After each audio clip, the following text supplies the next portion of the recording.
So, hello everybody. Thank you for coming to the Language of Market session of the conference, The Terms of Habitation. My name is Mariana Fix. I'm professor at the University of São Paulo, the Architecture School, as also visiting professor at the Economics Institute at the University of Campinas. I will share the session, and we have Yael, one of the organizers of the meeting, as a co-chair. She's helping us as well.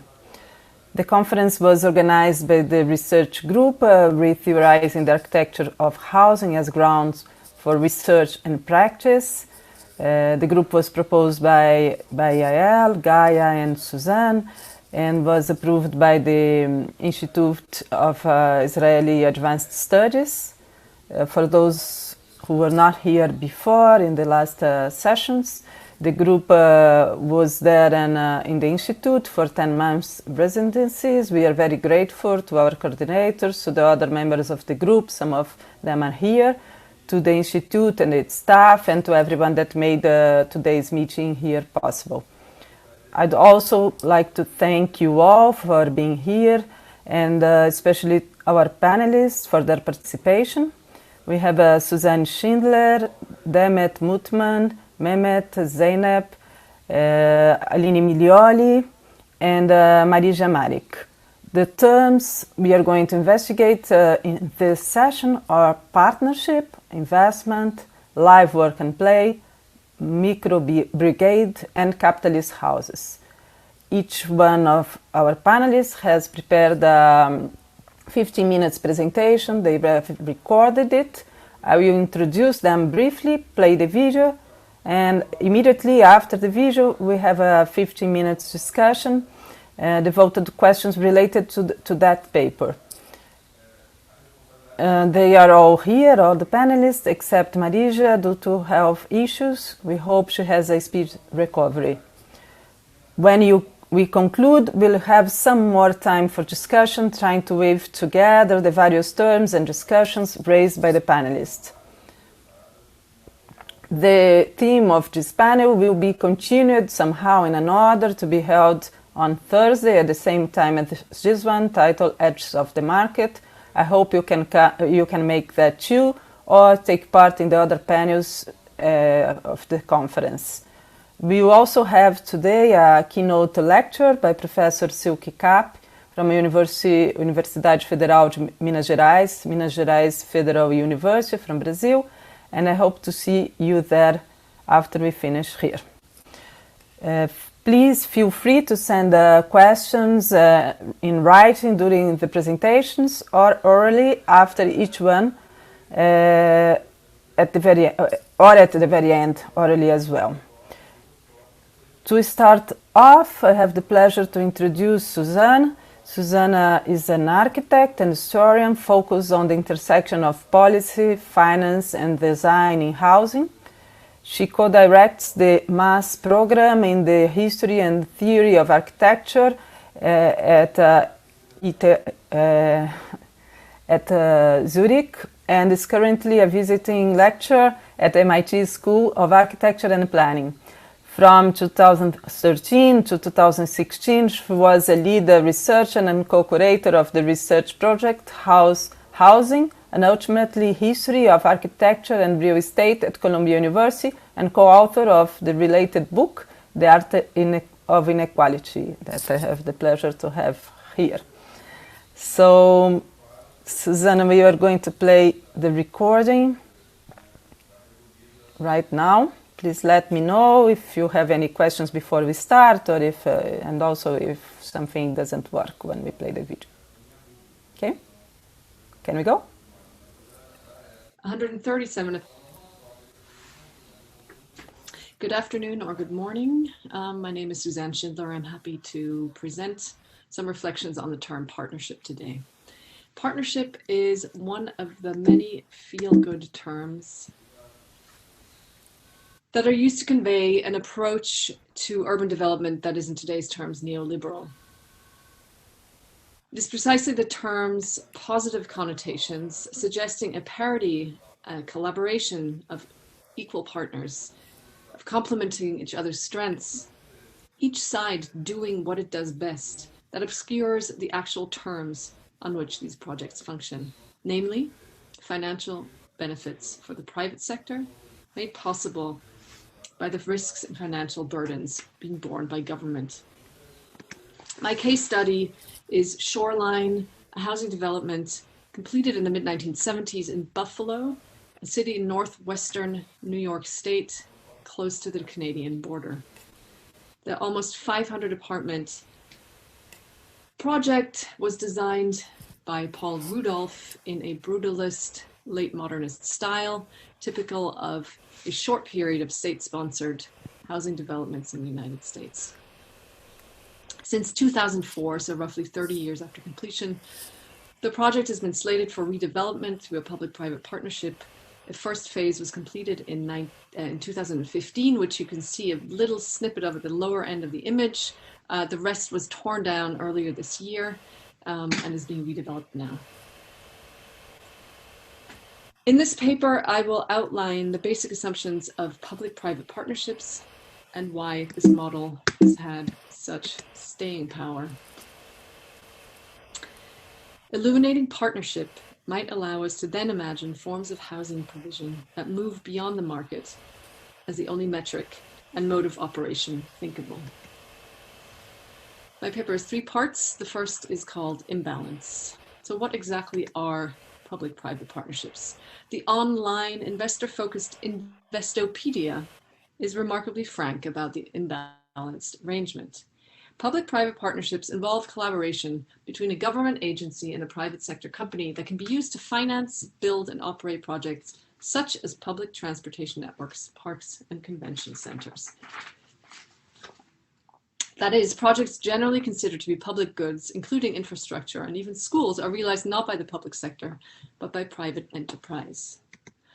The author then continues to highlight the presumed advantages of this model. Financing a project through a public-private partnership can allow a project to be completed sooner or make it a possibility in the first place. This argument is based on the fact that private capital is often more readily available than public financing, which needs to be raised through taxation or issuance of bonds. Lastly, the author acknowledges how all of this is made interesting to the private sector. Public-private partnerships often involve concessions of tax or other operating revenue, protection from liability, or partial ownership rights over nominally public services and property to private sector for-profit entities. In other words, the partnership between the public and private is fundamentally imbalanced. The private sector receives the financial benefits, the public sector bears the risk. There have been public-private partnerships, or PPPs, as long as there have been modern states. Haussmann's Paris was built by private speculators with the infrastructure and land prepared for and paid by the state. The US Urban Renewal Program, in place from 1949 to 1974, similarly meant that the public sector purchased private land, cleared it, and made it available at reduced cost to private developers. In fact, this is how the land on which Shoreline would later be built was originally made available. But today's public-private partnerships are different because of the pretense that these public benefits are somehow free, come at no cost to the public sector. If proponents of public-private partnerships do acknowledge that there is some public money involved, they resort to the language of leverage. Each public dollar will bring in a multiple in public investment. Shoreline shows us how absurd this pretense is. Part 2, invisibility. How does this work? The key idea is invisibility. Invisibility of the cost, invisibility of the architecture. Let us look at phase 1 of the transformation of Shoreline into Niagara Place apartments. The nationally operating housing developer North Star USA replaced 137 apartments with 46 new ones. According to its own description, North Star USA is recognized as a leader in the development of innovative and creative project finance solutions to fund and meet a growing market demand for affordable housing across the United States. What you see here is not Niagara apartments, but another higher end development that North Star typically does. There are very few documents available that actually show how much this project cost or how it was funded. One of the few that does puts it in these words. The total project cost of 14 million for the first phase of Niagara, which you see up here, is being assisted with 10.1 million in low-income housing tax credits, 2.6 million in state funding, and 400,000 from the city's home program. This means that with the exception of $1 million, the entire funding for this project came from local, state, and federal funding. There was no private investment to speak of. I will talk here now mainly and only about the low-income housing tax credit, or LIHTC. This instrument was introduced into US housing policy in the 1986 tax reform bill. It was imagined by proponents of affordable housing as a way to get private dollars into low and moderate income housing by extending tax credits to corporations who placed money in affordable housing. These so-called investors became partners often with the developer, often local nonprofits, for 15 years. Developers thereby received the equity they need to take on debt or qualify for further funding, and these so-called investors get a reduction of the taxes they need to pay. The creation of the tax credit program occurred at a moment when it was clear that conservative small government political climate of the 1980s, so under President Reagan, would not allow a return to the direct federal spending in housing that had become the norm after the Second World War. And it has remained on the books as the single most important tool for financing below market rate housing in the US today. The political ingenuity of this instrument is its invisibility. While the money is talked about as investments, it is in reality foregone tax revenue. That is, taxes that the federal government does not collect. In contrast to direct government expenditures, however, tax credits do not show up in a budget that needs to be approved by a legislature. So it is as if taxpayers were in fact paying nothing, but it is a tax expenditure. It is an indirect government subsidy. In addition, there is no additional money leveraged. This so-called investment does not draw any additional investment to it. There is another type of invisibility at play. It's the architecture. While Rudolph's Shoreline was celebrated for its distinctive architecture and urbanism, Niagara Square, designed by Stieglitz-Snyder architects, is a vanishing act. Once the redevelopment will be done, in fact, there will be half as many apartments as there were before. So it is a vanishing act in terms of numbers. It is also a vanishing act aesthetically. So the public partnership pretense is possible, I argue, precisely by rendering invisible both the development process and cost, as well as the physical result. Part 3, irony. The irony in all of this is the fact that the original Shoreline was the product of a public-private partnership. Those who depict the project as a failure of government do not understand that it was explicitly planned, financed, and realized not to be government housing. Shoreline was made possible at a particular inflection point in the mid-1960s in the United States, when both progressive and conservative forces turned to the idea of public-private enterprise as a way to overcome the increasingly evident problems with the so-called two-tiered system of housing in the United States. Public rental housing on the one hand for the poor, which increasingly meant Black Americans, and privately developed but publicly insured suburban homeownership for the white middle class. In the midst of this racial reckoning, Governor Rockefeller of New York State was able to launch a state agency called the Urban Development Corporation. It was, again, this idea that big government had a reality, but it should partner with what was called the genius of private enterprise.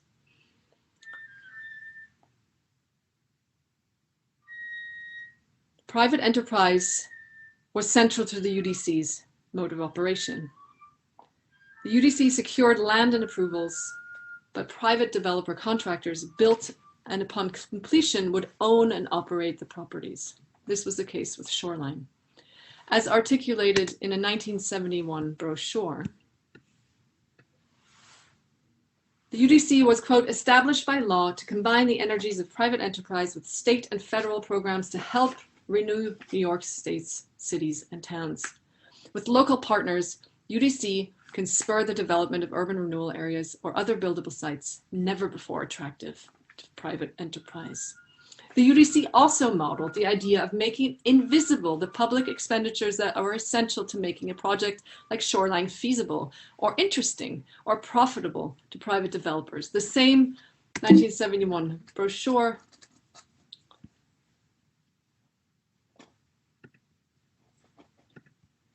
boasts the UDC is designed to carry out its program without any increase in state debt. There are no direct programs or grants or non-repayable subsidies to finance UDC activities. Ultimate users of projects will repay the bonded indebtedness. But those rental revenues would never have been enough to back the bonds. They were dependent on subsidies from federal and state sources. President Nixon closed those sources in 1973, and with it, the entire model of invisible financial structure collapsed, and the UDC defaulted on its bond and ended its housing development. But there was something that was different about the UDC than the public-private partnerships of today. That is, it boasted of its architecture. And it took mixed income and mixed race housing very seriously in contrast to today's redevelopment. In this site along the lake of Lake Erie, you see on the drawing on the top what was realized. It was the low and moderate income housing. And the best location, which was very much what we would do today, but was not done in this redevelopment, would be to capitalize on the good locations on the lake and build market rate housing there to, in a way, cross-subsidize the low income housing. This part of the project was never realized. I'd like to point out one other irony in relationship to the term partnership in the 1960s. This was a moment of enormous political upheaval and attempts to address the inequities of US society. And partnership was, in fact, a term favored by the establishment, but not at all by the people who were being slowly empowered in part by federal programs. For instance, the Model Cities programs.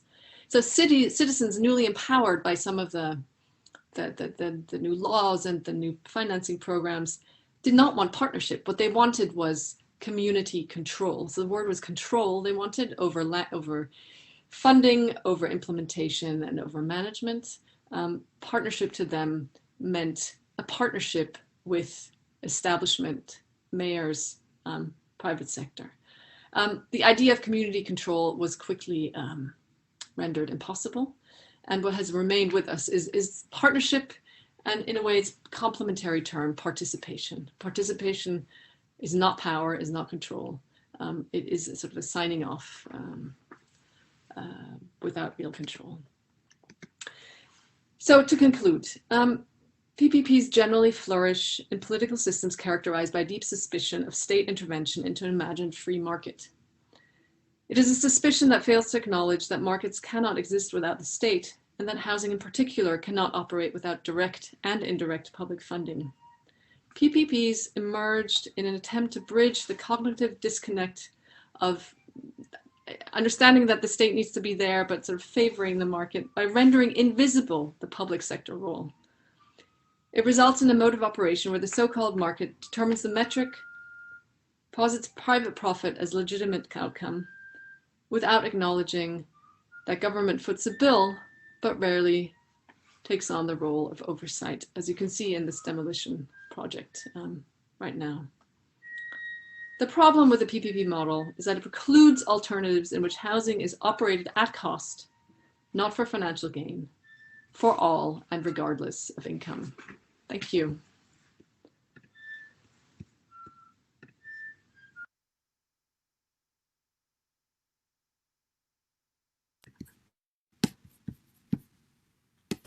Funny to watch yourself speak. Yes. I was thinking about that, how it's going to be. Including all the technical glitches of leaving things on. Anyway, you got the message. Music was very nice. I was wondering if it was in your house, but don't have to answer.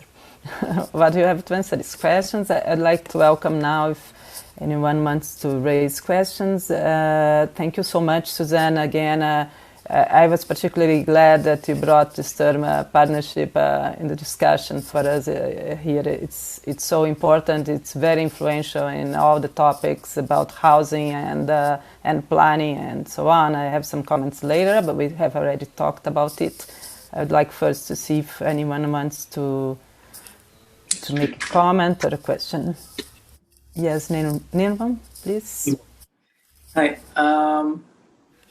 I was wondering, first of all, something that shows not only from your lecture but from others is the hidden costs of housing, and especially private housing. And my question is, how do you think can we as planners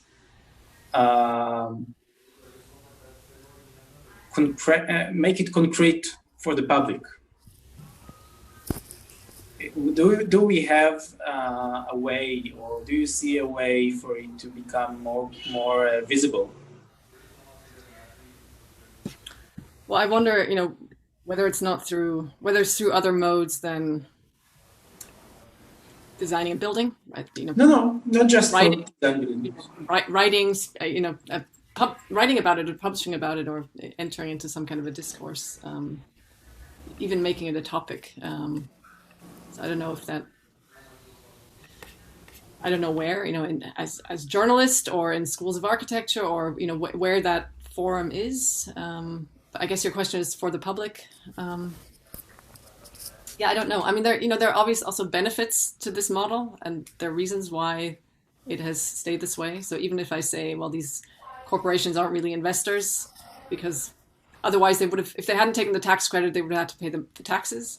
At the same time, it of course means it's not the government doing the building, it's Google. I mean, Google isn't doing it. Google or whoever it is, Coca-Cola, is putting their money in there. But they have an interest in that project being realized and operating, because otherwise they will lose their tax credit, right? So it's basically, it has created a network of very, very diverse and widespread entities who are interested in this working, because otherwise their financial interests will be lost. That means that's why it's still around, because you can almost not cut this program, because the banks will say no.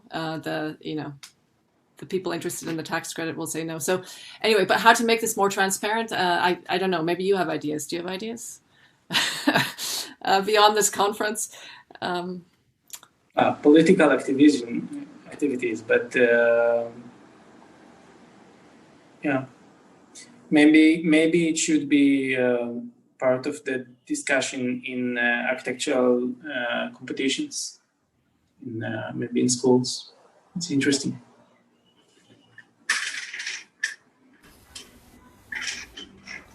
Other questions or comments, Nelson?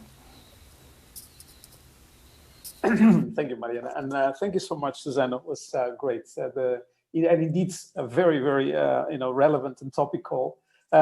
You mentioned at a certain moment while talking about invisibility that the architecture was a vanishing act, not only in terms of quantity, the number of dwellings were actually reduced from the original scheme, but also aesthetically. Now, I wonder whether this is a characteristic that you associate with PPPs always, or this was just this case.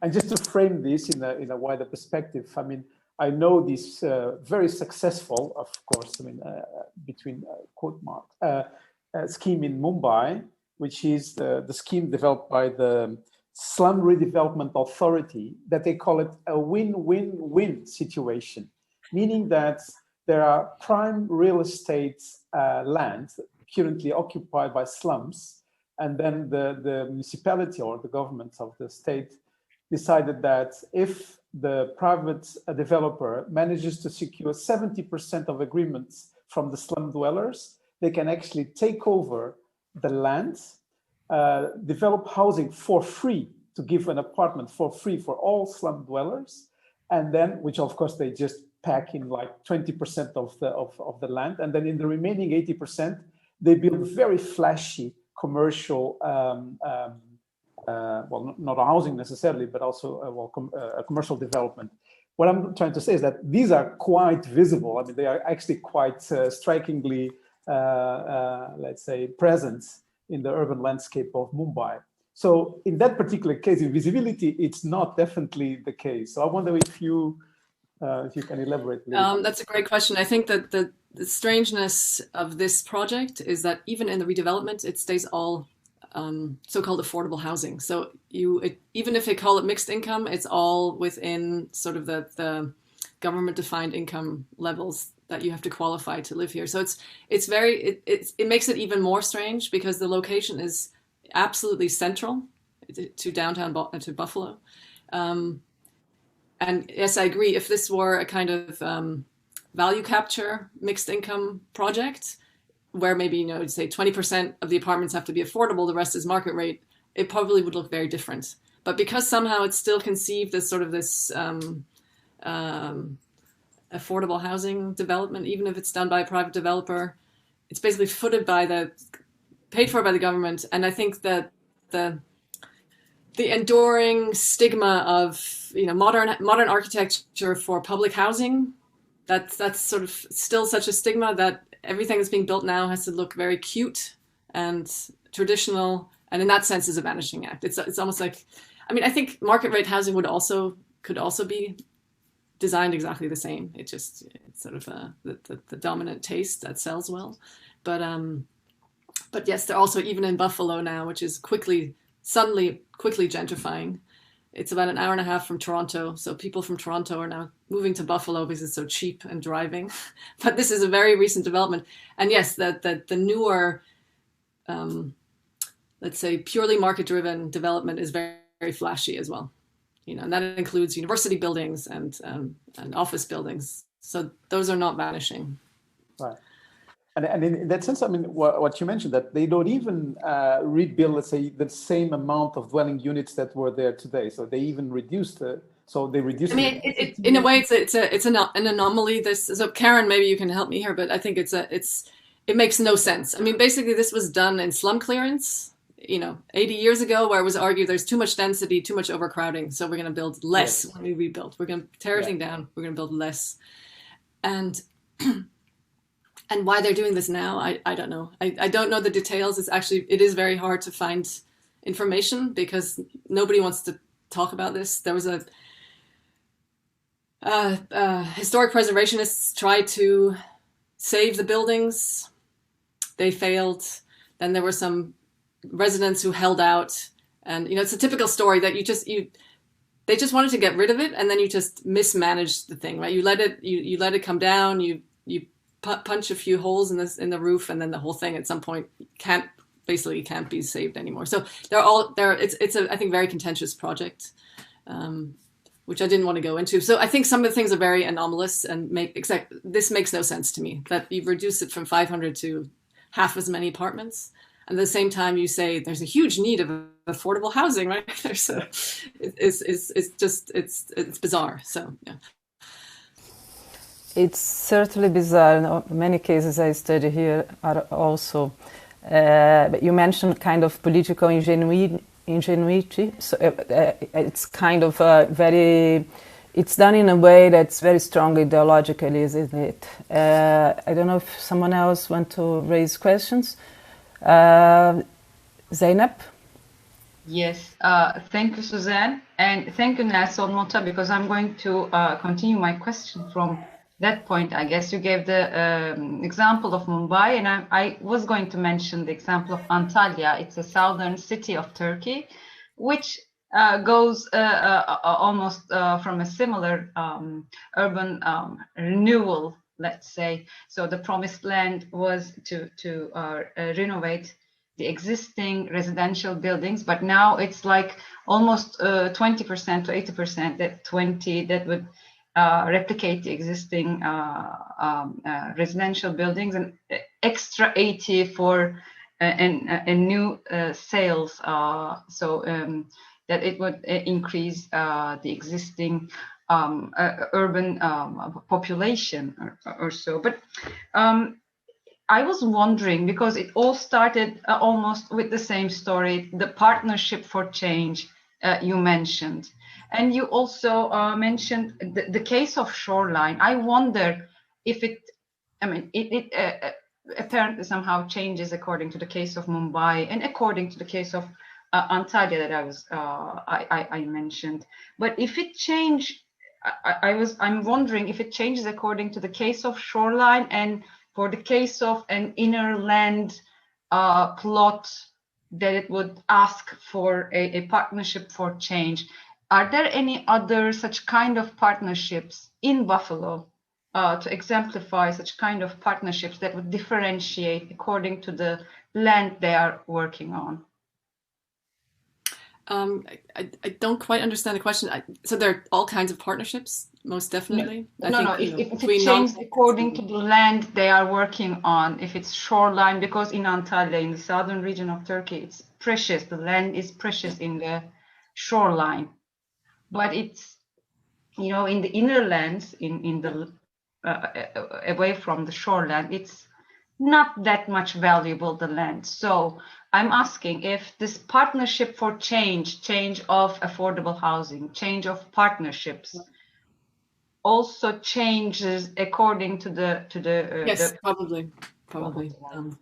Yeah, I think so. I think, you know, where land is less valuable, there's less pressure to do things. But again, Shoreline doesn't make sense because it is essentially very valuable land in terms of its location, and they're doing this very low-rise development. So I think I can only explain this anomaly, or one attempt to explain it is that, and maybe that one reason why the tax credit model isn't criticized, this goes to Nimrod's question of like, why isn't there more discussion about it? Is I think that, let's say, advocates of more state intervention or more affordable housing are careful not to criticize this program because conservatives might be very happy that just to get rid of it altogether, right? So the conservative take on Shoreline would be, this is ridiculous. Like, why is the public sector paying for this? For less housing, you know, for the working poor. Why don't we just let the developer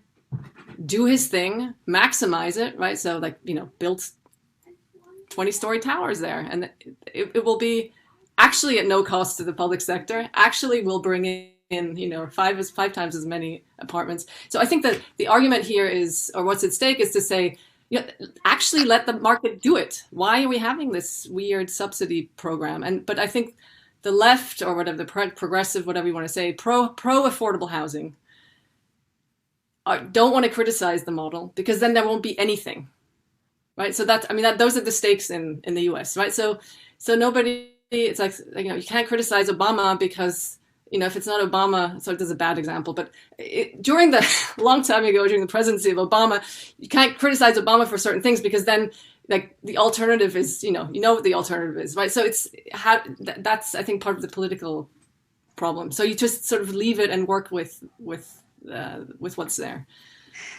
Yeah, I mean, this is a phenomenal paper and super interesting for me. I'm talking from New York, and to extend Nimrod's question, I wonder what you think, Suzanne. I think you know, this is all very opaque on purpose, and so if we're talking about where to put energies in terms of communication to a larger public, I wonder if you know, taking a cue from shifts to campaigns for Medicare for all, whether energies might be, you know, better used talking about alternative models. It's so hard to understand. You know, you just gave a beautiful paper. It's hard to criticize this thing on purpose. So I wonder, you know, if it's more important in the public arena to like not spend energy on that, but to talk about a future of public housing.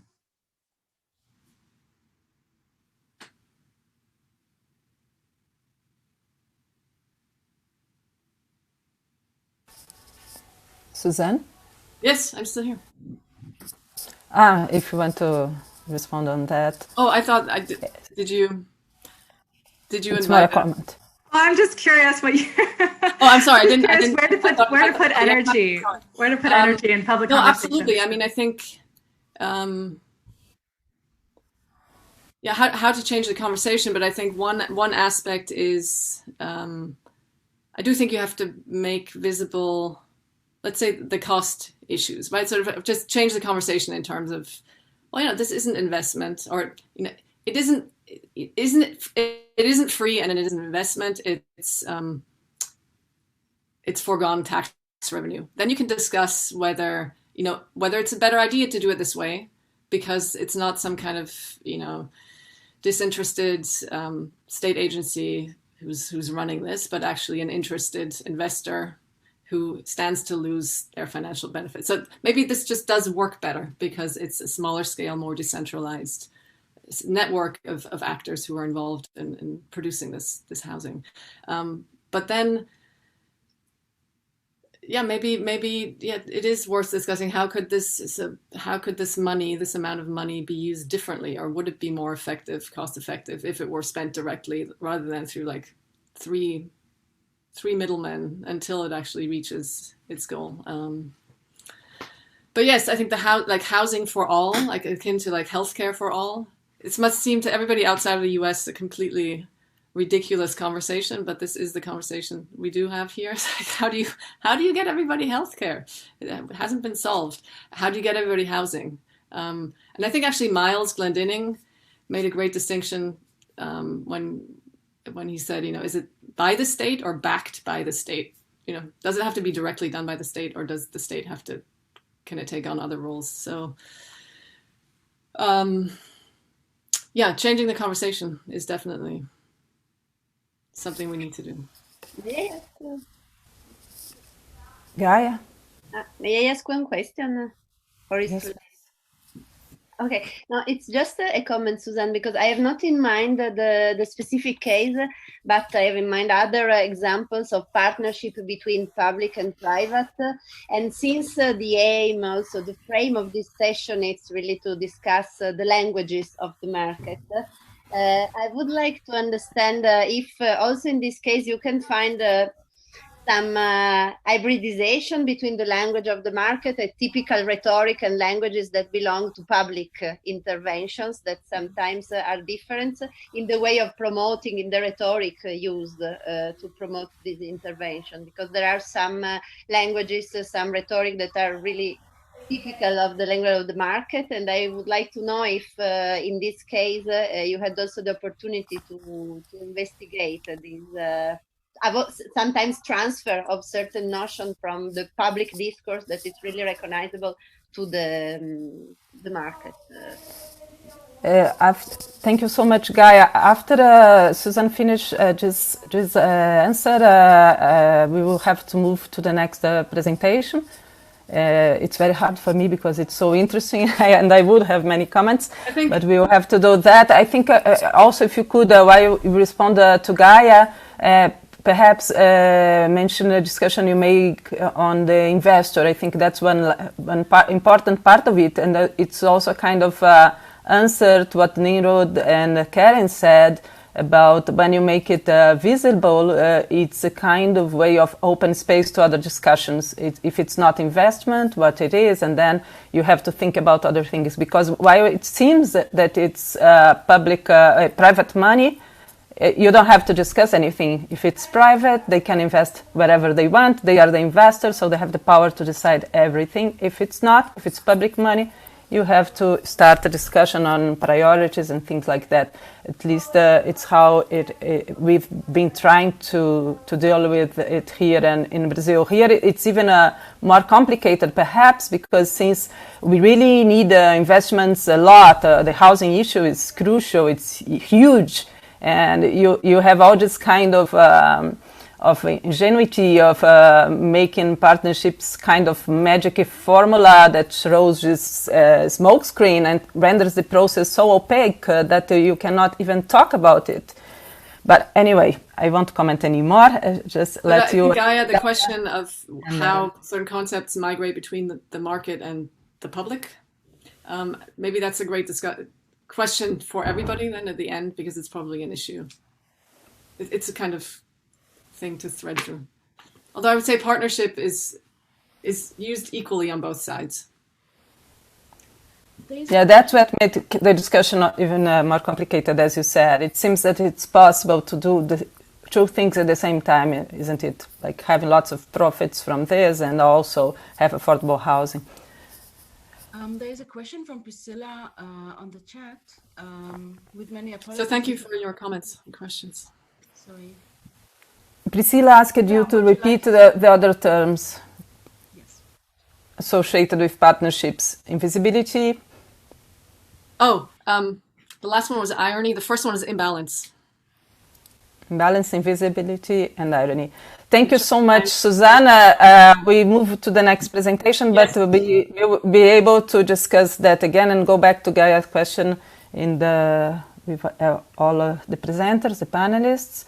So we move to the second one. I will share the screen here and we'll briefly introduce the panelists. Can you already see? Yes. So let me just get here.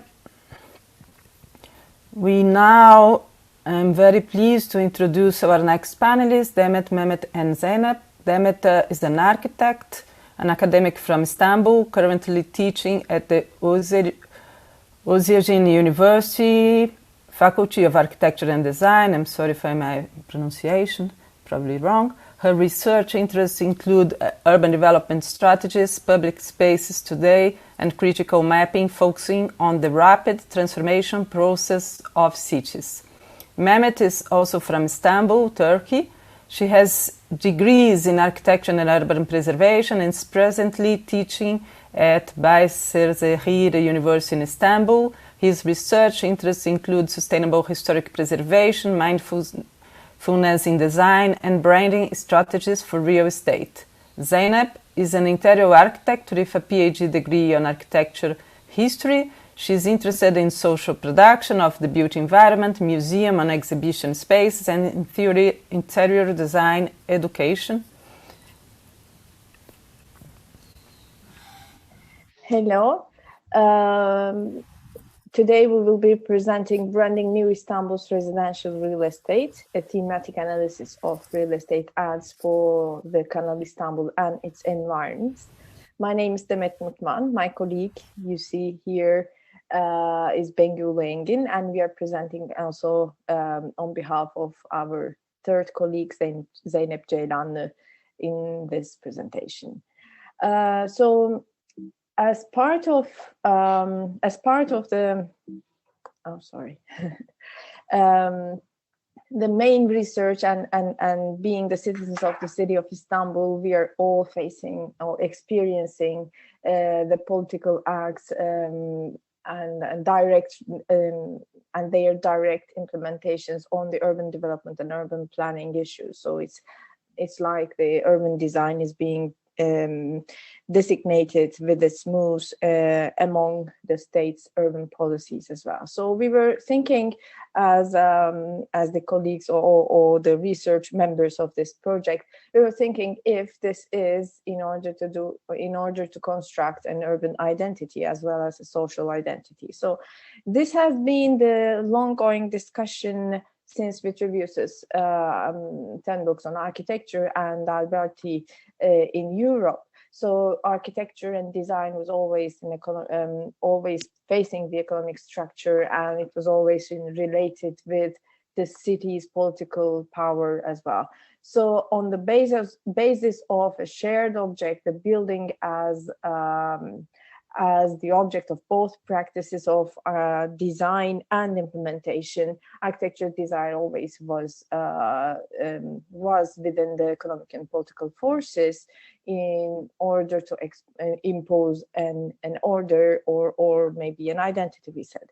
So, but in the case of Istanbul, we were facing also these announcements of mega projects, implementations, neglecting the participation, and etc. So as an entity of political economic structure, an urban entity within the political and economic structure, the city itself became an object of architectural desire, we said. So as Gandasona's reference, this desire, architecture as an object of desire was also facing an economic and political desire as well.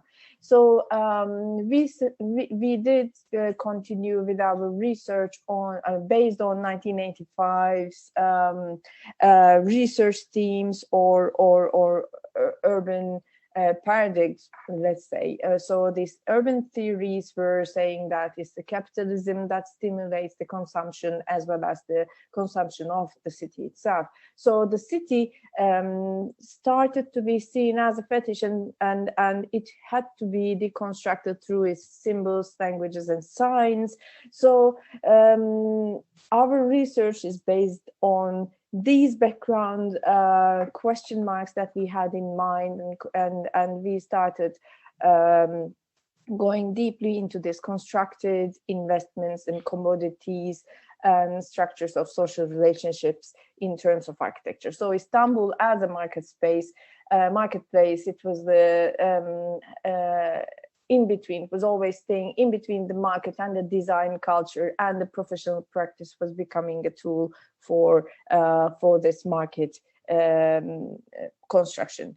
So when we were doing this theoretical background discussions, we were also focusing on the Kanal Istanbul project's ongoing discussions and the announcements of New Istanbul rhetoric. So New Istanbul, as stated in a political discourse, especially after 2010, it was announced in 2011, in fact, but it was a globally connotated representation of the new Turkey, and new Turkey is more or less defining an about turn with the Republic's founding principles. It leads a manipulated new urban texture, new urban identity,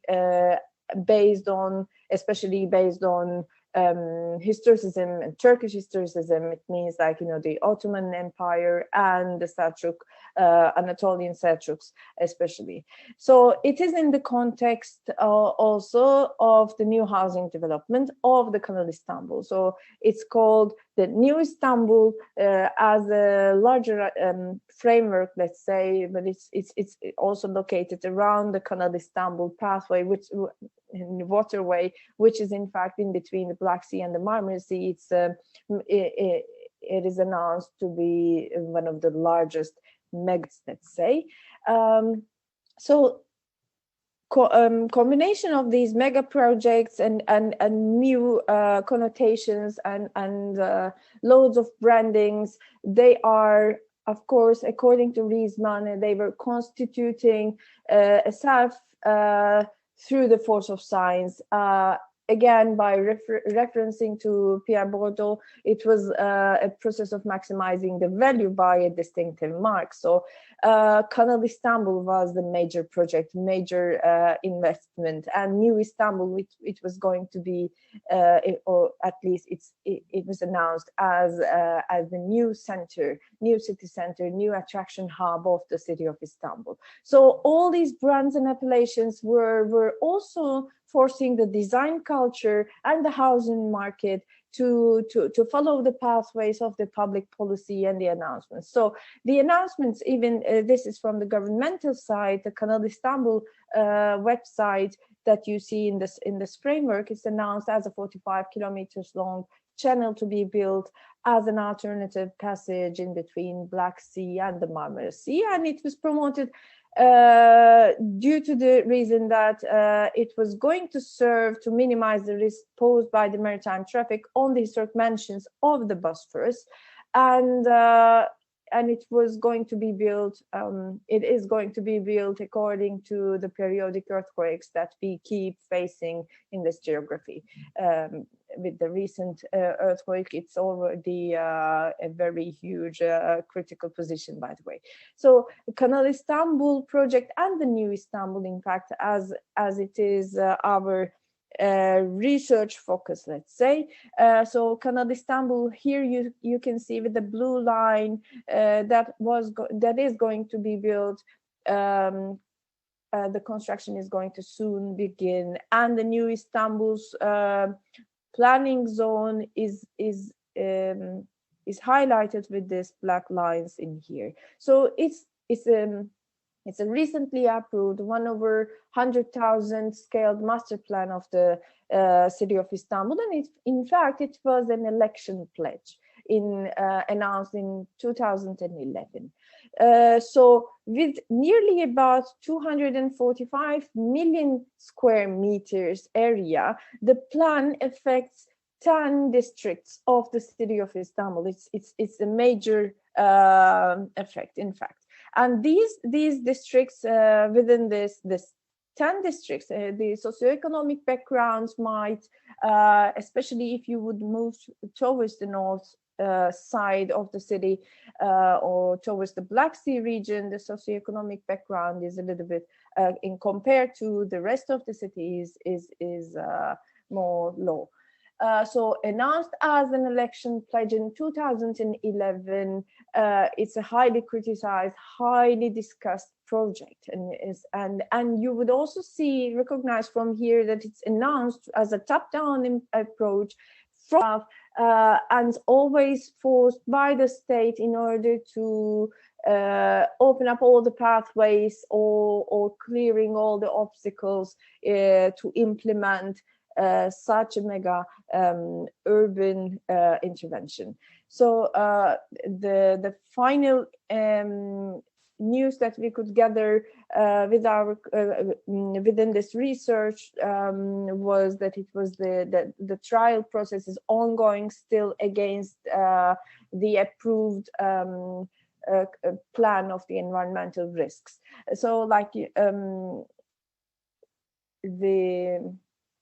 besides the environmental risks that the project is in fact neglecting most of the time within the discussions, it's also promoted as the major attraction center or major new city center of the city of Istanbul. So it is going to be Turkey's financial also attraction center. In this new attraction hub of the city, it's also marketed for the foreign investors by most of the time by the state itself, and is promoted also with its own design language featuring Anatolian Seljuk patterns. So from now on, I would like to give the word to my colleague Bengü Uluengin to continue with our research topic. But basically, I would like to also add up maybe a few sentences in here that here you see within the slide that we did cover the new Istanbul planning area, and we did focus majorly on this light gray zone for our research. And Bengü, thank you. Thank you very much, Demet. So I would like to talk a little bit about the methodology that we employed, our findings, and of course, finally, the conclusion of the study. So the data set for the study was derived through a perusal of the popular real estate portal Zingat.com. Zingat allows users to run searches for real estate projects using filters for location, project size, project type, and project price, among others. So by cross-referencing the information on Zingat with official documents such as the Kanal Istanbul Special Zoning Plan, we were able to derive a list of housing projects that fit the following 4 criteria. And firstly, it was required that the project be within the Kanal Istanbul Special Zoning Plan area, obviously. Secondly, that the housing project is a gated community or a controlled entry high-rise. Thirdly, that the project had broken ground as of September 1st, 2020. And finally, that the project had an official website with promotional media, because it was this media that we focused on to peruse and then to convert the data therein into raw textual data. We then took this data and analyzed it as per the principles of thematic content analysis as laid out by P. Meyring in his publication, Qualitative Content Analysis. The data was coded independently by two of our authors, and in the initial pass, the authors performed a line-by-line coding, while in the second pass, actual and selective coding was adopted to identify emergent themes. So here in this slide, you see those emerging themes, which were clustered around 6 different themes, thematic contents. And through the analysis, we found that the word which appeared most frequently was investment. The word appears a total of 150 times, with related words such as opportunity, earning, and advantage also appearing 31, 26, and 24 times respectively. The phrase investment opportunity itself appears 16 times, with special focus, as Demet mentioned, on foreign investors, which appears a total of 12 times. Turkish citizenship through investment is also emphasized, with the phrase being mentioned 10 times in the textual data under scrutiny. Not surprisingly, the number of words focusing on the location of the new properties comes in as a second cluster. The word center appears a total of 123 times, while the word location is used 79 times. Here the focus is on proximity to transportation networks, for example, which is mentioned 50 times, as well as different locations in the city, such as the new airport, 73 times, Kanal Istanbul, 47 times, and references also made to North Marmara, which is the Black Sea shores of Istanbul, and this is mentioned 40 times. Interestingly, the phrase New Istanbul appears much less frequently, only 8 times, and proximity to shopping malls is also of lesser concern. In previous developments, residential developments in the city, this would typically be something that was emphasized. Shopping malls comes in with only 13 times, and the word city square is mentioned 41 times. We have a third cluster of words which focus on the perks and exclusivity of living in these new residential developments. And here the word safety appears most frequently with 119 mentions. The word special comes in at 105 mentions. Serene is mentioned 55 times, and dreamlike is mentioned 47 times. Also notable are words, and this is a fourth cluster. These focus on family values, as well as the importance of tradition or history. The word family appears 87 times, while child follows closely behind with 63 mentions.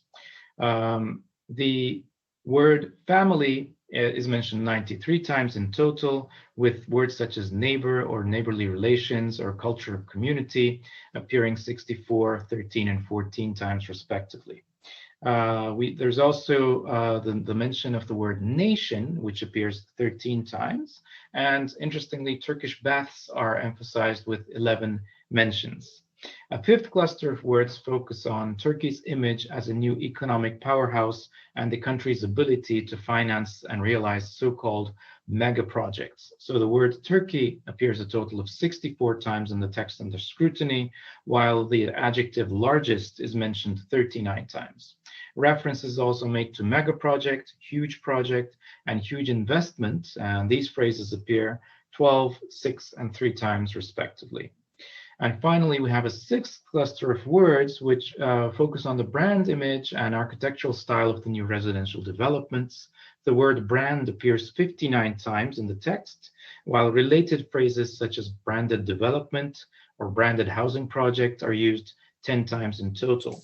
The word design appears 16 times, with reference to architecture, modern architecture, special architectural style, and stylish architecture appearing 24, 12, 4, and 3 times respectively.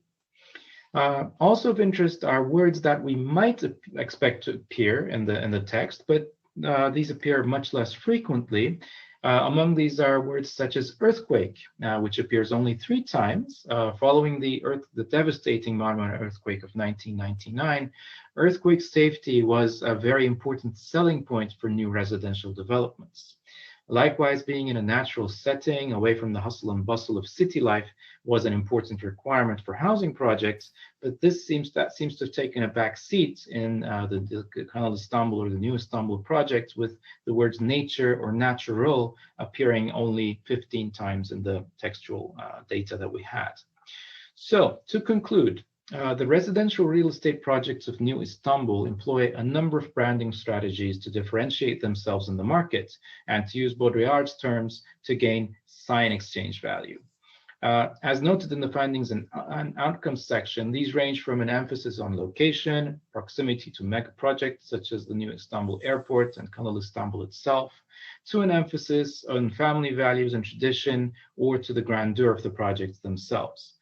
However, it is not the sign exchange value, but economic exchange value of these properties, to use Baudrillard's terms again, that the official promotional materials focus most markedly on.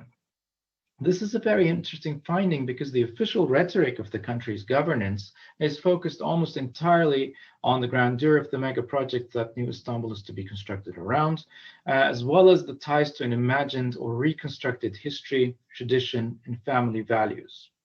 However, collectively, the promotional materials of these developments focus on words such as investment, opportunity, earnings, and advantage. These scream most loudly at potential buyers. Furthermore, the fact that these projects, at least in part, are aimed towards attracting foreign investors and hence direct foreign investment is evidenced by the emphasis on acquiring Turkish citizenship that these properties can afford.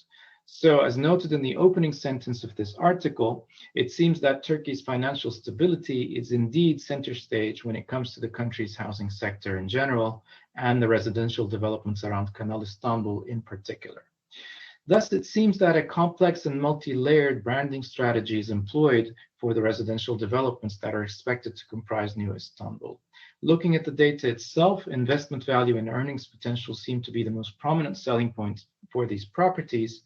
Yet these are cloaked in a new and emerging set of keywords that are quite different than what the housing sector in Istanbul has hitherto seen. While it is not the aim of this article to gauge the success of these branding strategies, it would nevertheless be interesting to see if they are game changers for a market that seems to be saturated to the brim. Thank you very much for listening to our presentation. Thank you.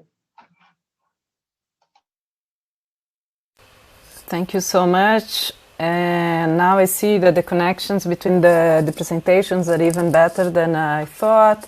When you sent the paper, there was not a single word, a single term. And since the idea is that we needed a term, at least to show in the poster. So we talked about it, and since investment was one of them, then that was the term chosen. And Susanne has just discussed the idea of what an investor means in this kind of situation. So perhaps it's something that you would like to talk about.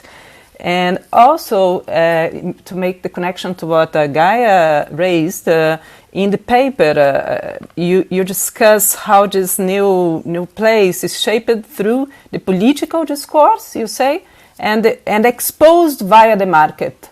How you see this connection between political discourse and market? Why is it exposed via the market and not more kind of interconnected discourses with migration of terms, such as Gaia suggested? So that's something that I wrote when I read your paper. And another question before I ask for the participants here, I'm sure there are other questions as well.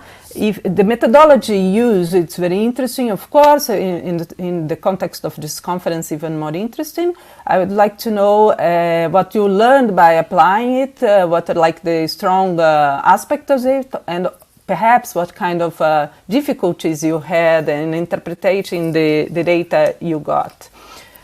But I don't know if you want to respond to that or if you went on more questions before. Feel free to. I wouldn't mind answering that first, Marianne. Thank you very much for the questions. To answer your second question first, the methodology was one that we actually found to be very useful for, cases such as this one, where, as you said, the rhetoric is something different typically, and then when you go through, when you sift through the data, you actually see something else emerging. Emergent themes in that respect we find to be very useful.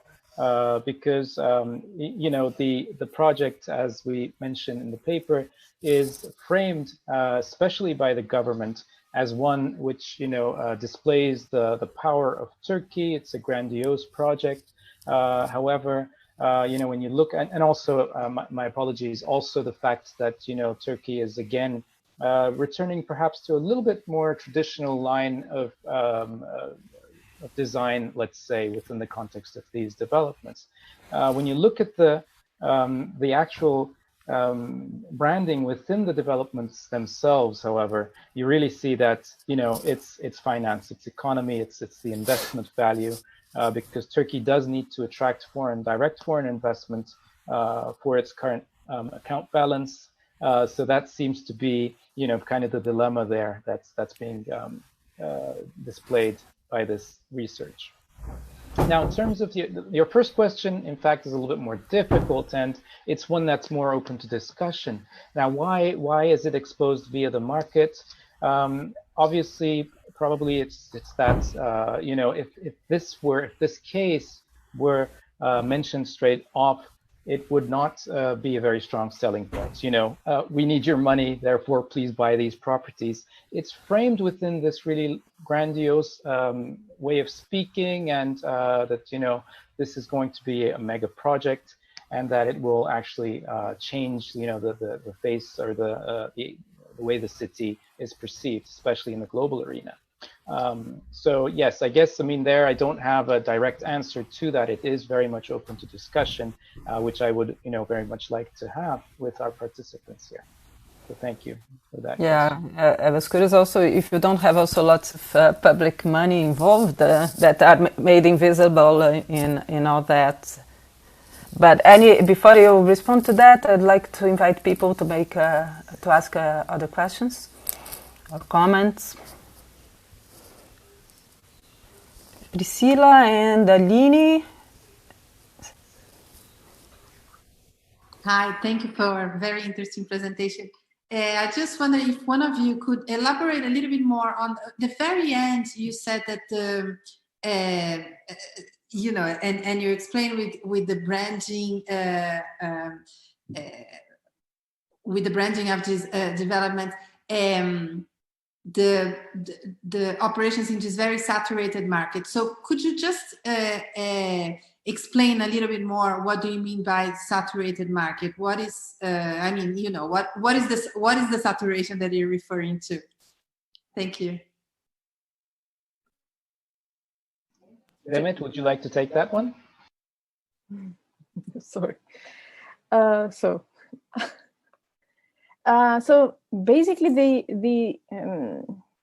I guess the case of the state and the role of the state and the leading economy is based on the construction market. Basically, in the case of Turkey, is quite important in this research. So, therefore, by keeping the information that the construction economy is based on the marketing structure of or the branding of cities, or capitalizing basically through the construction within cities, especially the city of Istanbul, is quite important in earning money, basically, on the other hand, according to the political, I think the political discourse is also quite valuable in here. There is, it's everywhere, of course, but the case that certain political rhetoric is emphasizing a lot on the power or importance of the building economy.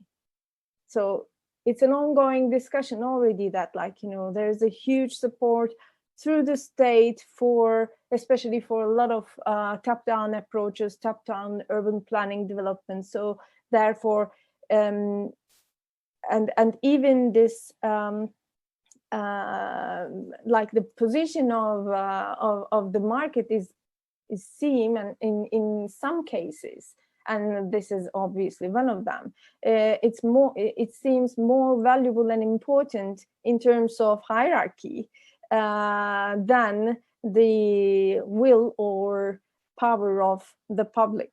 That's why it's somehow it's the state and the real estate market and even the media most of the time are working together in order to create this sort of propaganda to sell the city or to sell the land. Therefore, I have to, I mean, like, you know, highlight that, like it's a sort of a dominant rhetoric in here. And therefore, I don't know if I could answer your question, but I mean, that's the case in here. Thank you, Demet. We have Aline.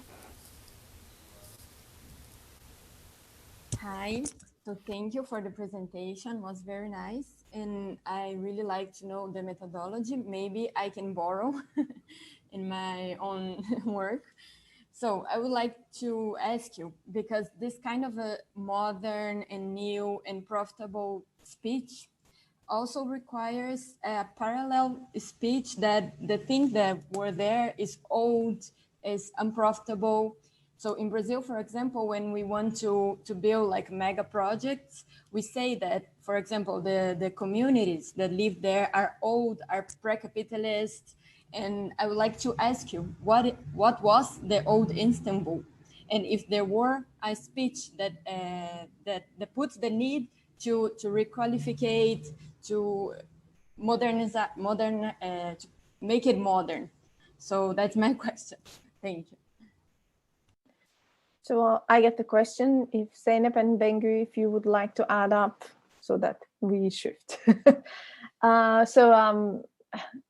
So I guess, okay, we will send you, maybe it's also good to share the paper afterwards, but like, you know, okay, again, in terms of politics, like there's a huge shift from, I mean, not yet, maybe not yet that huge, but there's a shift, obviously, from the founding principles of Turkish Republic from 1923 towards today.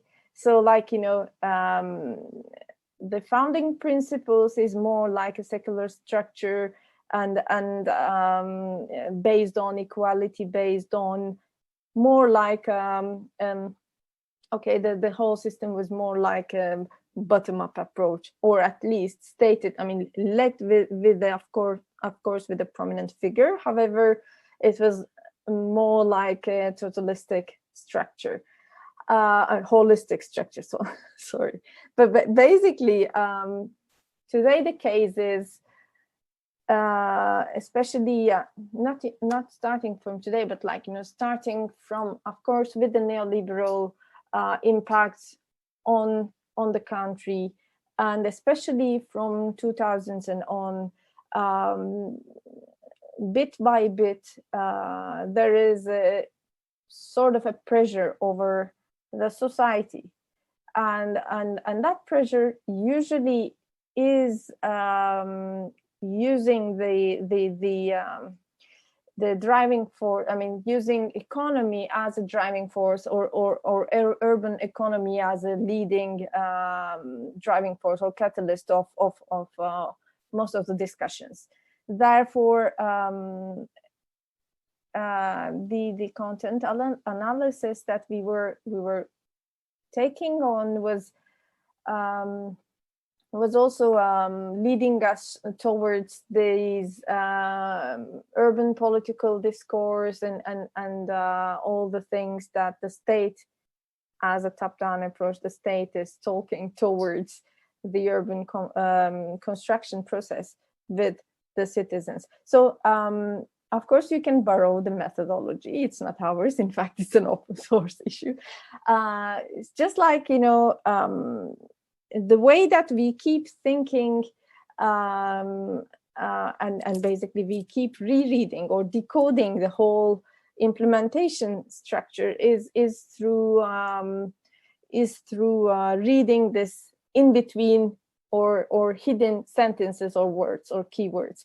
Therefore, what we did as of course as a basic structure was like, literally collecting all the data, all the promotional data from the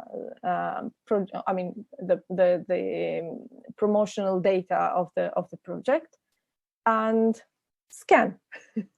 So that scanning was basically talking with us, saying that, I mean, if you would go back to the presentation, you would suddenly realize that, a new life, a new Istanbul, a new Turkey rhetoric is it keeps underlined and underlined, and new Turkey is a political discourse, especially since 2007. Just correct me if I'm mistaken. Yes. Since 2007, new Turkey is representing this major transformation in the terms of political discourse from the founding principles of secular structure of the republic towards something else. And the connotation of new is quite important there, since it is translated towards the city of Istanbul, or since it's stated by the top level politicians, let's say. It was assigned already without the consent of the city itself even. So it's exactly the reflection of the new Turkey rhetoric and new Istanbul rhetoric. And new Istanbul, geographically, it was, the location is, in fact, it used to be at the periphery of the city of Istanbul. And right after the announcement of the project, there is a huge increase in the values of the land. And the exchange of land ownership is enormous as well. And even the ownership issue might actually be a huge discussion, because it's even it's highly criticized, it's highly discussed, because if you would go through the ownership issue that are actually shared via tiny little newspapers or agents, let's say, that they're either foreign investors buying the land, or some of the parties that are already taking place within the state, in the political conditions. So it's sort of a tricky situation in here in terms of the land. Thank you. Maybe just a small note to include the rhetoric, also the semiotics change, because they never use the word, about most of the cases they never use the word contemporary, but they use modern. This is also rewriting the rhetoric of the existing, the founding foundations of the republic itself, by changing the meaning of the modern instead of using the word contemporary.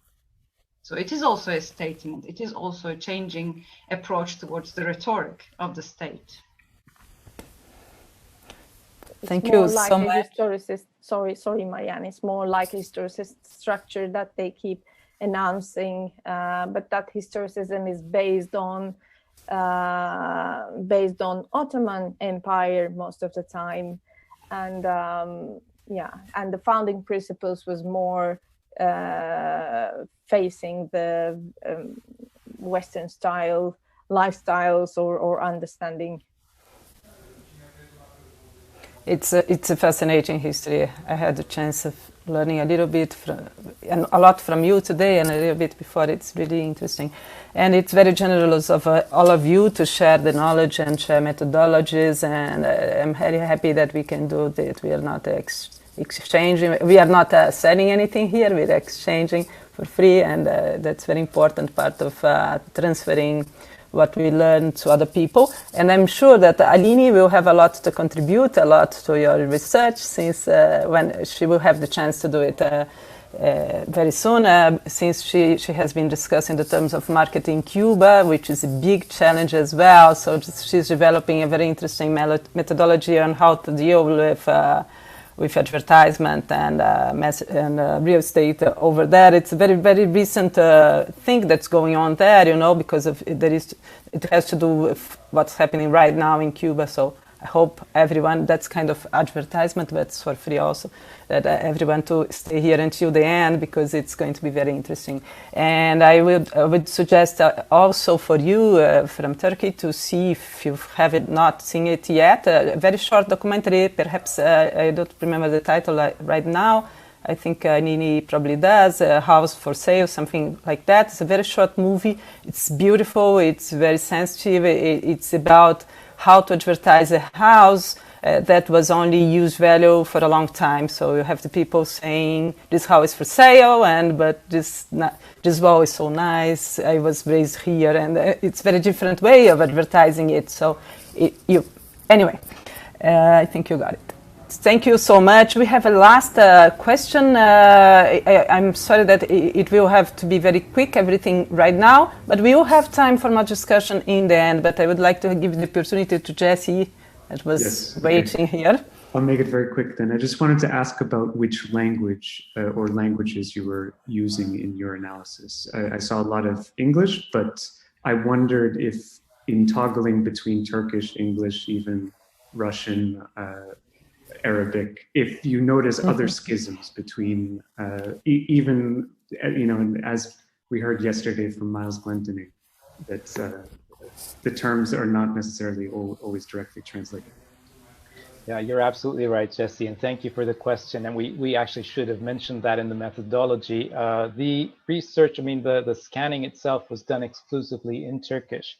Some of the websites that we perused, as you would correctly guess, also have Arabic, English translations, but we did not focus on those because Turkish was the only common language among all of them, and we wanted to keep it, you know, uniform in that sense. But yes, you're absolutely right. It would be very interesting to see how those translations then also might differ from the Turkish original, assuming that Turkish was the original language to begin with. But that's, you know, that would be my assumption. Good, yeah. Especially since it's about international capital. Exactly. That's whom they're trying to attract. No. Thank you so much. Great questions. And can I make a small connection to this very end? Basically, it was quite visible, at least for the ones who would be able to read Turkish and English. I mean, we were not able to read and understand Arabic. However, for the foreign investors and in order to attract foreigners, especially not in the Turkish part most of the case, but in the English pages, web pages of the promotional material was including Turkish citizenship, right to entry to the Turkish citizenship as part of the promotional material. So it was quite interesting to see that, especially after the Syrian war and migration, that actually came to a very important position, especially a very important market for the city of Istanbul. So thank you. Thank you so much. The bad part of my job here is to have to interrupt people. I'm really sorry. We now going to listen to Marija's presentation. It's also a fascinating presentation, and she was in touch with us all the time, and she did her best to be here, but she really needs to recover. So we will see the record, and I told her that if you have any comments or questions, I will send to her. So you are also most welcome to write in the chat. very thankful, so it will be easy to send to her, and I think it will also add a lot to our discussion here, and then we will end with Aline's presentation. Marija, she's an architect and researcher currently appointed as a research fellow at the Lowy Research Cluster Architectures of Order at Goethe Institute, at Goethe University, Frankfurt. In 2020, she completed her doctoral studies at the Institute for History and Theory of Architecture at ETH Zurich. Her doctoral dissertation, titled Real Estate Fiction, Branding Industries and the Construction of Global Urban Imaginaries, examined the role of real estate branding experts in design, mediation, and globalization of the built environment. You see the presentation is very interesting. I really want to read her dissertation after I saw it. Hello everyone, my name is Marija Maric, and today I will be presenting my paper titled Live, Work and Play, or Narrative Typologies of Real Estate Industries. Before I start, I would just like to briefly frame the term that I will be analyzing in my paper. So this paper looks into the concept of live, work and play used to describe a number of real estate developments around the world today. In my research, I framed the emergence of live, work and play developments as an attempt of real estate industry to replace the exhausted term of a mixed-use development. I propose to look into this particular term as I believe it can help us in understanding better the current state of the housing market, whose growth is closely tied also to the speculative language real estate industry uses. From urban environments that, I quote, encourage people to live, work, and play sustainably, property schemes with the live, work, play taken care of, to the urban live, work, play lifestyle and ultimate live, work, play experience, live, work, and play developments have recently populated the real estate advertising discourse, positioning itself as an established model of urban development. Nevertheless, what exactly constitutes a live, work, and play project, commonly shortened by real estate advertisers only to LWP, remains largely obscured.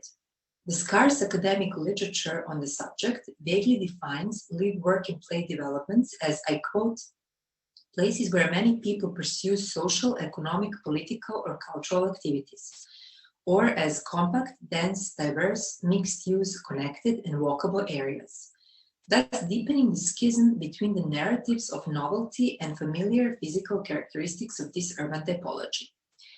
Drawing from various sources, including real estate advertisements for a number of urban projects and property developments globally, language of political movements, and reports and discussions on emerging trends in the real estate industry, this paper traces the fragmented histories of the live, work, and play concept as it relates to the production of the built environment, framing it not as a genuine urban typology, but rather as a real estate language product. Although Richard Florida, whose website was described by the author in 2011 as the source on how we live, work, and play, has been credited to have coined the term, other sources suggest that its history goes beyond Florida and his grasp on the emergence of the global creative class. Thus, for instance, in his book titled Where We Live, Work, and Play, The Environmental Justice Movement and the Struggle for a New Environmentalism, Patrick Novotny analyzed the role of language, and in particular, the framing of the environment as a place to live, work, and play in mobilizing low-income communities of color in environmental struggles.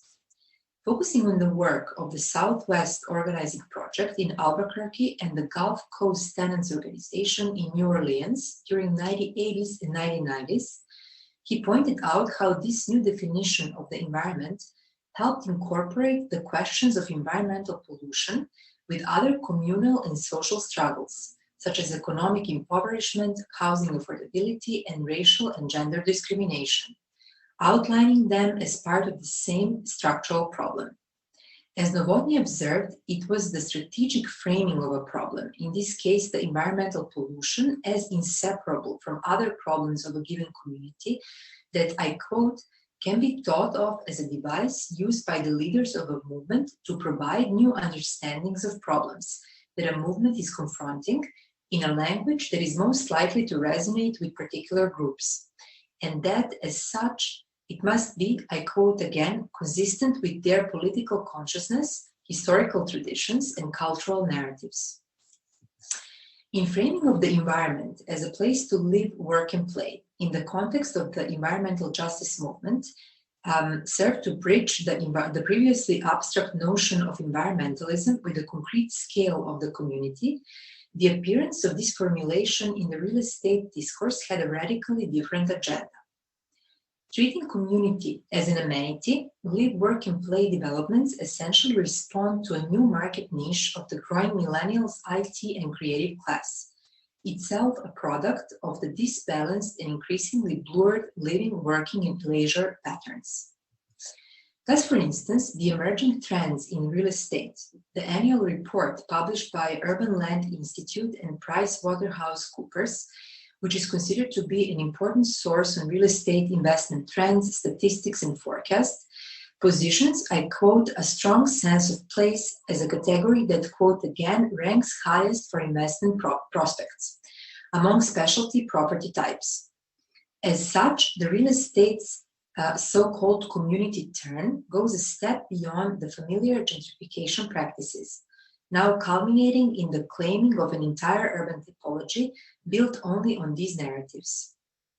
Described as partly a result of the new urbanism concept evolving over the past 20 years, and partly a response to millennials' preference, the live, work, and play could be seen as an attempt of real estate developers and advertisers to rebrand the exhausted term of a mixed-use development and launch a new real estate product that would resonate better with the present needs of the property market.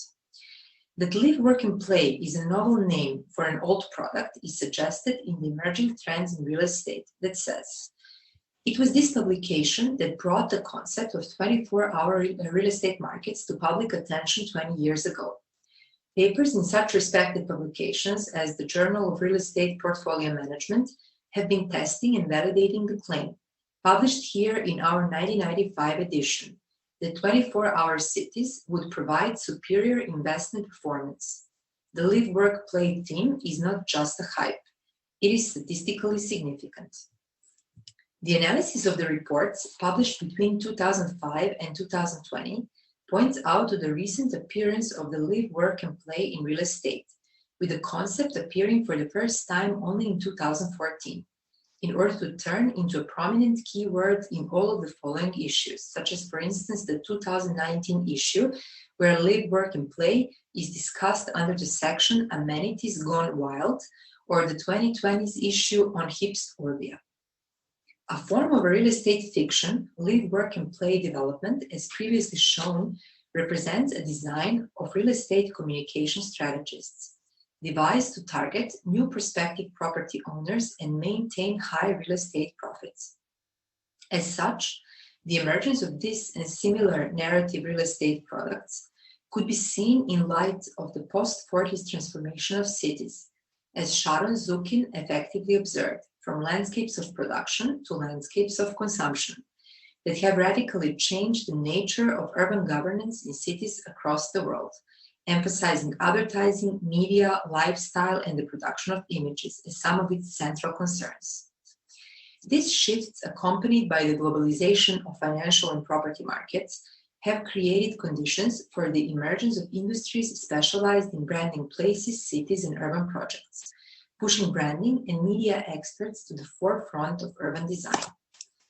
Thus, for instance, as Alberto Vanolo showed in his book City Branding, The Ghostly Politics of Representation in Globalizing Cities, branding industries recognized the crisis of the imaginary of the industrial city during the 1970s, a crisis in which, I quote, urban representations, symbols,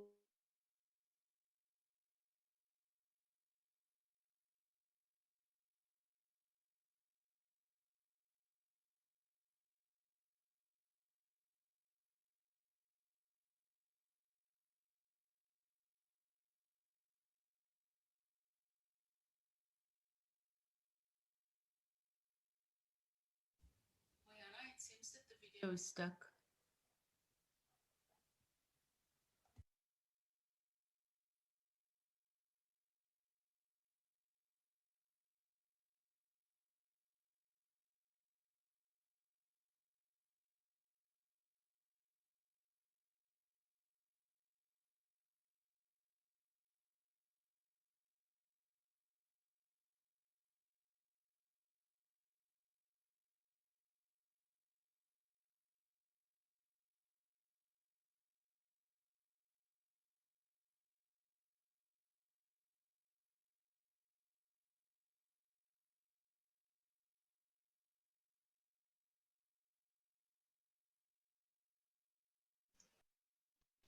Mariana, I think the video has stopped.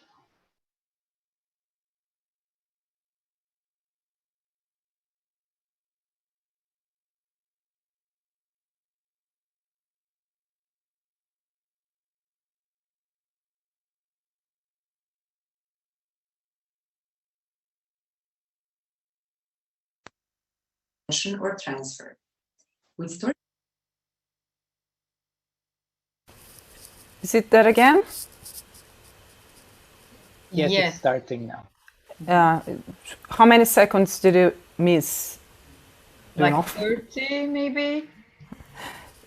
Just a few. It's okay. Just a few. Put it again. Sorry. Terms of meanings and of relationships really are. New kinds of relationships, but also new ways of seeing existing relationships appear in language in a variety of ways. In the invention of the new terms, in the adaptation and alteration of older terms, in extension or transfer. With storytelling and language becoming the communication and design domains running in parallel with that of planning, one could observe the creation of entire urban typologies such as live, work, and play existing mostly at the level of a real estate advertising language, detached from the actual project on the ground. Describing them as a form of metastructure, Judith Williamson observed this self-referentiality of advertising narratives, pointing out how, I quote, advertisements do not only use other systems as signifiers without content, but instead they themselves may be the reference system. With media technology rendering all of its contents, but also its own language into commodities, one can trace, as Frederick Jameson pointed out, I quote, the emergence of a new realm of image reality that is both fictional or narrative and factual, and which now, like the former classical sphere of culture, becomes semi-autonomous and floats above reality. As ephemeral authorless digital texts written in English and distributed online, real estate advertisements operate as an invisible infrastructure, able to shape not only our collective urban imaginaries, but also our material geographies. The smooth movement of these linguistic objects, such as live, work, and play, that do not require translation, a movement from one real estate development to another, regardless of their geographical and cultural contexts, or even correlation of their physical reality to their narrative construction, helps commodify entire urban neighborhoods and cities. Discussing the globalization of gentrification as a success story of urban development, Neil Smith similarly observed how the appropriation of gentrification finds its most developed expression in the language of urban regeneration. The appearance of narrative urban typologies such as live, work, and play could thus help us in understanding better the current state of the speculative housing market, whose growth has heavily depended on the constant rebranding and repackaging of the already existing, a process in which language and communication play a key role. As such, these real estate fictions embody the conditions and struggles of the industries that produce them. Pressured by growing need to constantly differentiate among similar real estate products competing on the global property market, real estate branding industries over time started innovating on the level of language. This economy of appearances, as Anna Tsing effectively framed it, in which creativity becomes one of the central tools of capitalist reproduction, underlines the central role the language, imagination, and fiction play in the production of urban space in this speculative context. Seen from this perspective, it becomes clear that real estate narrative typologies such as live, work, and play developments do not represent only a product of neoliberal urbanization, but also take an active role in it. Thank you very much.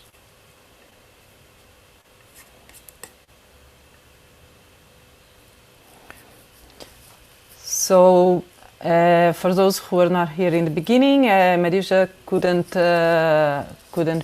be with us today due to health issues, but we'll be glad to send her comments, or if there is something the other presenters would like to comment, make connections with your own work.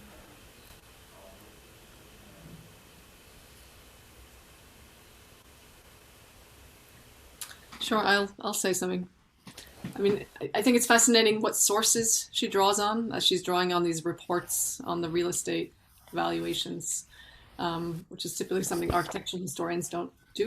So I think she's maybe using a similar analysis that the Istanbul group did, maybe not so focused on terms, but looking to other sources. And that's one comment I wanted to make to you, is that maybe in parallel to analyzing the terminology of the branding, which is very much to the outside, I wonder what you would find if you looked at the language used in things like contracts and legal documents, which are specifically not geared towards the outside, are very hard to understand. But how are those, let's say, those purchase documents actually formulated? That once you decide to make the investment, what language is that? So it might be an interesting, just something to take on. So looking at different sources of, or different enclosed, what to call it, worlds. Each discipline sort of speaks in its own terms. Thanks, Susanne. That's something that I think are very important to highlight. We've been doing that, isn't it, Priscilla, with the PPP models, the housing PPP models. At least I had when someone, Nimrod, I think, raised the question on visibility and what kind of strategies, and mentioned activism and so on. We are constantly, people who have a critical view on PPP are constantly invited to have public discussions on that here, since there are so many of them, unfortunately, according to me. But anyway, and then what we try is to read the contracts many times, because to read the discourse on how this kind of, how you say that in English, Priscilla? The modelers of the new modulations, we call it's now, there is even a mathematical model language that has been used to try to convince people that's really about investment and not about public money coming in. But when they sound very sophisticated, but when you read it, it's not that much, and sometimes it's easy to find out that it won't work the way they say. But anyway, it's a very important remark, I think. She mentioned a lot the importance of live work and play, and she tried to prove it statistically. I was wondering if in your the places you've been doing research or discussing, do you also find it kind of very much used?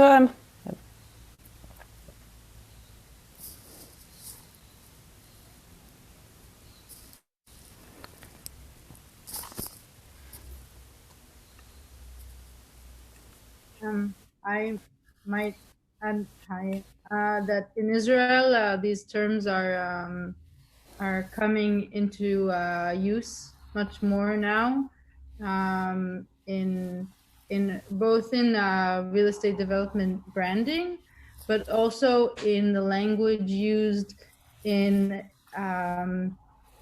design and urban policies.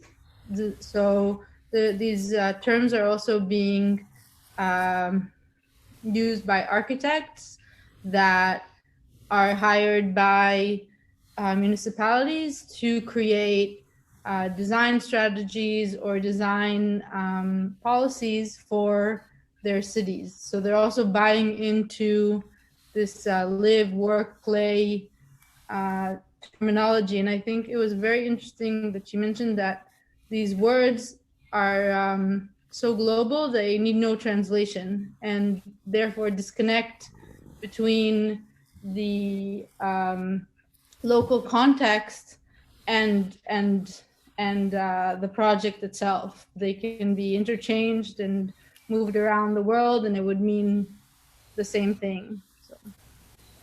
So in your context, the mixed-use development is an exhausted term. That's what she says.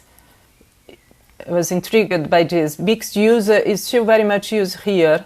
The idea of mixité, that has this idea that you can have in the same kind of development different social groups and different social classes and so on. But it's at the point of getting exhausted, or perhaps the other one is coming, I don't know. Susanne was going to say something, I don't know. No, I wasn't going to say anything. I mean, in my experience, mixed use is still very much in use. But that might be the sort of more formal planning term, and maybe live, work, play is more on the marketing side. I'm not sure. I also think that it's a very much a language thing, but there is no short and easily graspable translation for mixed use. So I think this live, work, play becomes a substitute that both planners, but also the general public can relate to and grasp onto, and becomes a more effective branding tool. Thanks so much. Is real estate fiction, does it make sense in Istanbul? I was wondering, is New Istanbul a real estate fiction? I guess since the construction process has started, it's not going to be a fiction anymore. But it was, it was. It all started as a dystopia. Basically. You think it's going to be the same as they advertise, or in this sense, it can be a fiction? Well, in reality, of course, I mean, after the all selling procedure and etc., I suppose that there will be new research fields opening up, especially some other cases like similar acts that were stated by as a top-down approach within the city of Istanbul, again, like Fikirtepe, for instance, or Tarlabaşı area, for instance, that they have their own new ways of realities, let's say, all changing of the context, changing of the social and spatial context, and all the way that the daily practices are changing, and the relationship between the environment and the societies, ongoing activities, the normal day life status are all in a huge shift. I guess. They failed though, right? Sorry? They failed though. Yeah, these has failed in those projects. Therefore, I think it's going to be again living in the dystopia again. So not just as started as a dystopian projection, but it will obviously it will turn out to be reality. But yeah, we'll see.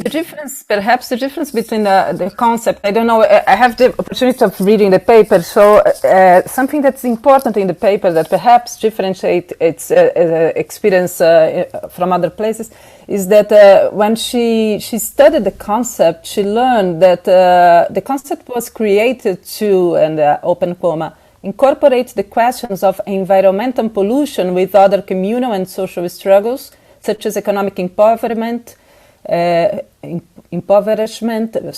housing affordability, racial and gender discrimination, outlining them as part of the same structural problem. So what she found out, I don't know if you knew about it, the panelists, that the concept was not created by Florida, but had a previous history in which it was part of a kind of social progressive activism.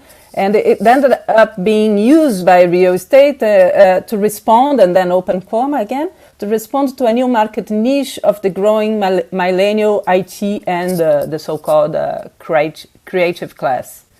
So I think that's an important part of the paper. Okay, yeah. So, Priscilla, is it possible to share the papers, by the way, in here? I will ask her, and did she? Yeah, we have a group of the panelists, so we can ask her there. And if other people are interested, you are all welcome to write me, and then we we see she has a website. Karen just put it there. Priscilla, I think is last question, so that we see Aline's presentation. No, I was going to say that these concepts and this comment that you made now in the end, Mariana, about those progressive city ideas being sort of like co-opted, that's the story of the public-private partnership in downtown São Paulo too, and how the designers of the PPP model there presented the this notion of a compact city, walkable city, that's Yeah, so not the idea, just to clarify, not the idea of the PPP as a term, but the terms that were used inside the PPP. That's what you mean. Compact city. Yes. The terms that are combined in the case of that public-private partnership in downtown São Paulo, but I don't think it's uncommon to to other central PPPs. That was one comment. I had other comments, but now I got lost a little bit, and I think that Aline. I think now it's the time for Aline, so I'll stop, and then maybe we can continue after. Yeah, we'll have more time for sure. Or if you want to write, also very much welcome.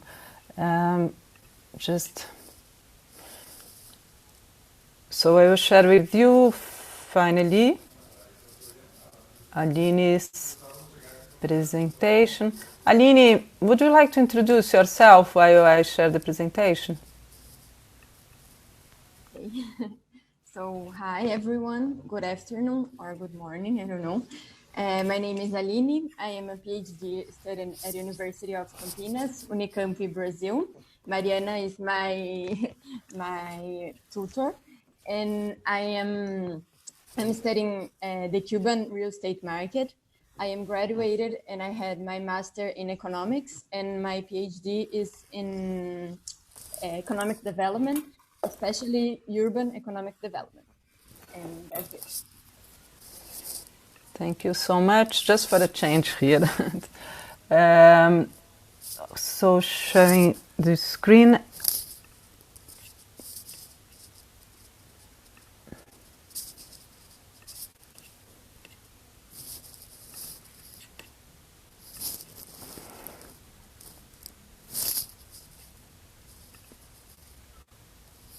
Hi everybody, my name is Aline.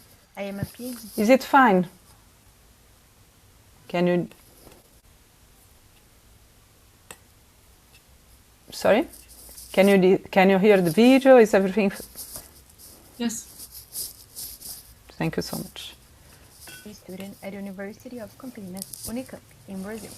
I'm here to present in Section 4, Language of Market, hosted by Professor Mariana Fix. First, I want to thank everybody who is here participating in this section. I want to thank the hostess, Mariana Fix, and I really want to thank the organization of this Congress, which made it possible for us to be here today. So in this paper, we will analyze two terminologies, capitalist constructions and micro-brigade houses. These both terms have emerged since the liberalization of real estate market in 2011. We cannot say that Cuba is directly connected with the international capital flow, and also we cannot link the financial capital to Cuba real estate market. But we can say that the same changes that shift the real estate market around the world on the 90s also changed the scenario for the Cuban economy.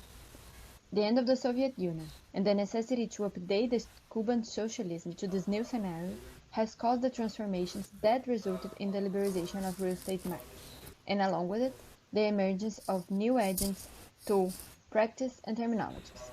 This paper will focus on the terminology, and my PhD thesis is focused on analyzing the other issues. This presentation will first explain the transformations ongoing in Cuba, and then we will explore the meaning of capitalist and micro-brigade houses. So, let's begin with the ongoing transformations in Cuba. Like I said, the end of the Soviet Union brought the necessity to update the Cuban socialism to a context of international isolation. The North American embargo against Cuba has blocked any possibility of international trade with other countries. And after a decade of an intense economic crisis like the 90s, Cuba has shifted its economics towards a service and tourist activity, no longer producing sugar or any commodity. This change also needed adaptations inside the Cuban economy. I will talk here about the two major milestones in the ongoing adaptation of Cuban society that correspond to the theme of this paper. The first one was the emergence of self-employment jobs. Before the 1990s, the state was the major employer of Cuban society, and there was no space for private market. Everything was provided by the state. One of the recovery measures of the 90s crisis was the liberalization of some activities to private sector. Then, it was created the cuenta propismo, a license considered by the state to those who want to execute self-employment jobs. There is a list of 200 activities that can be executed privately. They firstly correspond to private and personalized services, as restaurants, hairdressers, manicure, and so on. But today, they also include another service, like in tourism, in real estate, and private constructions. Even though self-employment corresponds to a substantial part of the Cuban income, it still represents only 12% of total jobs. The second change is related to real estate. In 2011, the process of updating Cuban real estate has resulted in the publication of a document with almost 300 guidelines to update the Cuban socialism.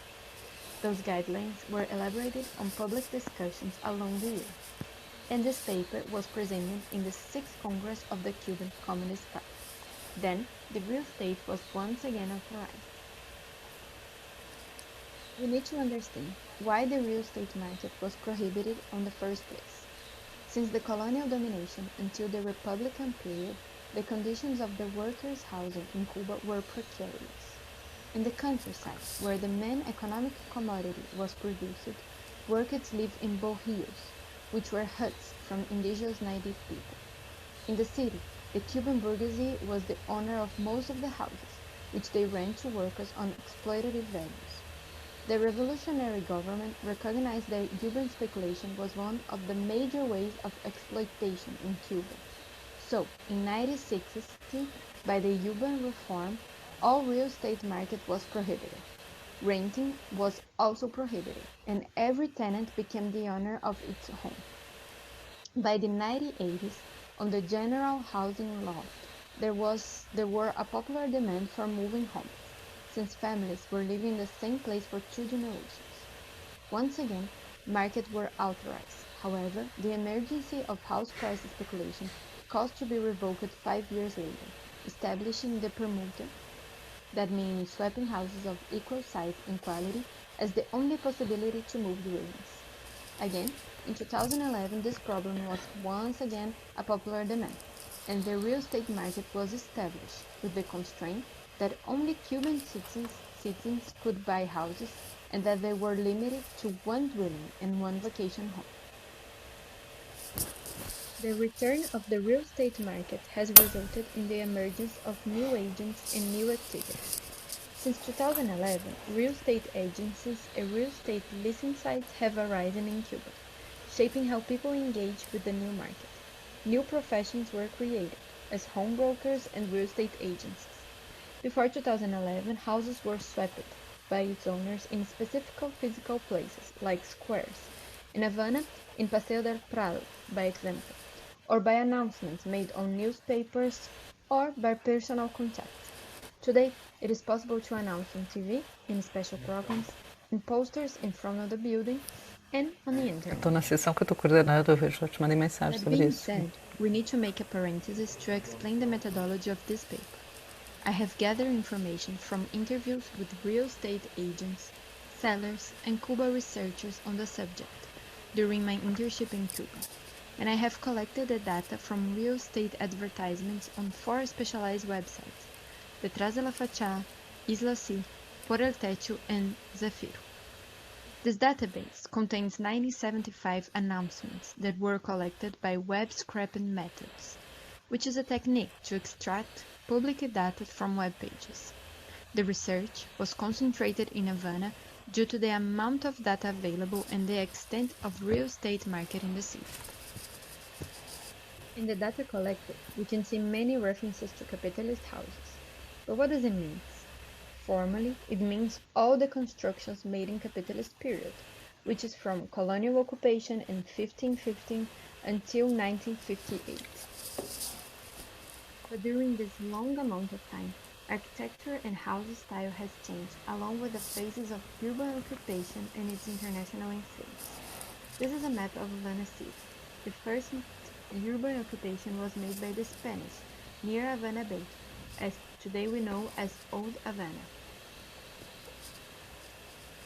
The houses built near the port have explicit Spanish architectural influence, with internal patios, lots of rooms, and exit directly to the street.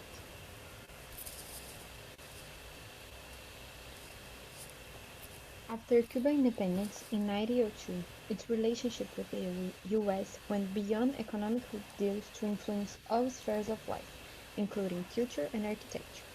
The houses were built directly by North American architecture or by Cuban architecture who studied abroad. Because of the short distance of both countries, American companies could easily build Cuban houses or export its elements. By the same time, Cuba's main economic production, sugar, was appropriated by U.S. companies, resulting in unemployment in the countryside and in the loss of the main economic activity carried out by the Cuban bourgeoisie. To survive and maintain its status quo, the Cuban bourgeoisie turned its old colonial mansions into tenements to accommodate the rural workers who had migrated to Havana looking for a job. And to distinguish themselves from the workers, the bourgeoisie moved to western neighborhoods, known today as Central Havana and Verano. These new houses were directly influenced by American architecture, as they reproduced the modernist approach of the North American suburban houses. The garages, gardens, and the lateral space on the new buildings represented important changes, since the old constructions were attached to one another. The last urban occupation in Havana was built after 1930, beyond the limits of the bay, to the east and to the west. The east region was reserved for complexes dedicated to leisure industry, due to its beaches. In the west, the mansions, owned by the richest members of society, were built on eclecticism, the American architectural style of the 20s. In this period, the construction industry in Cuba were already dominated by North American companies, so all the streets in Playa neighborhood were given American names, such as 5th and 7th Avenue.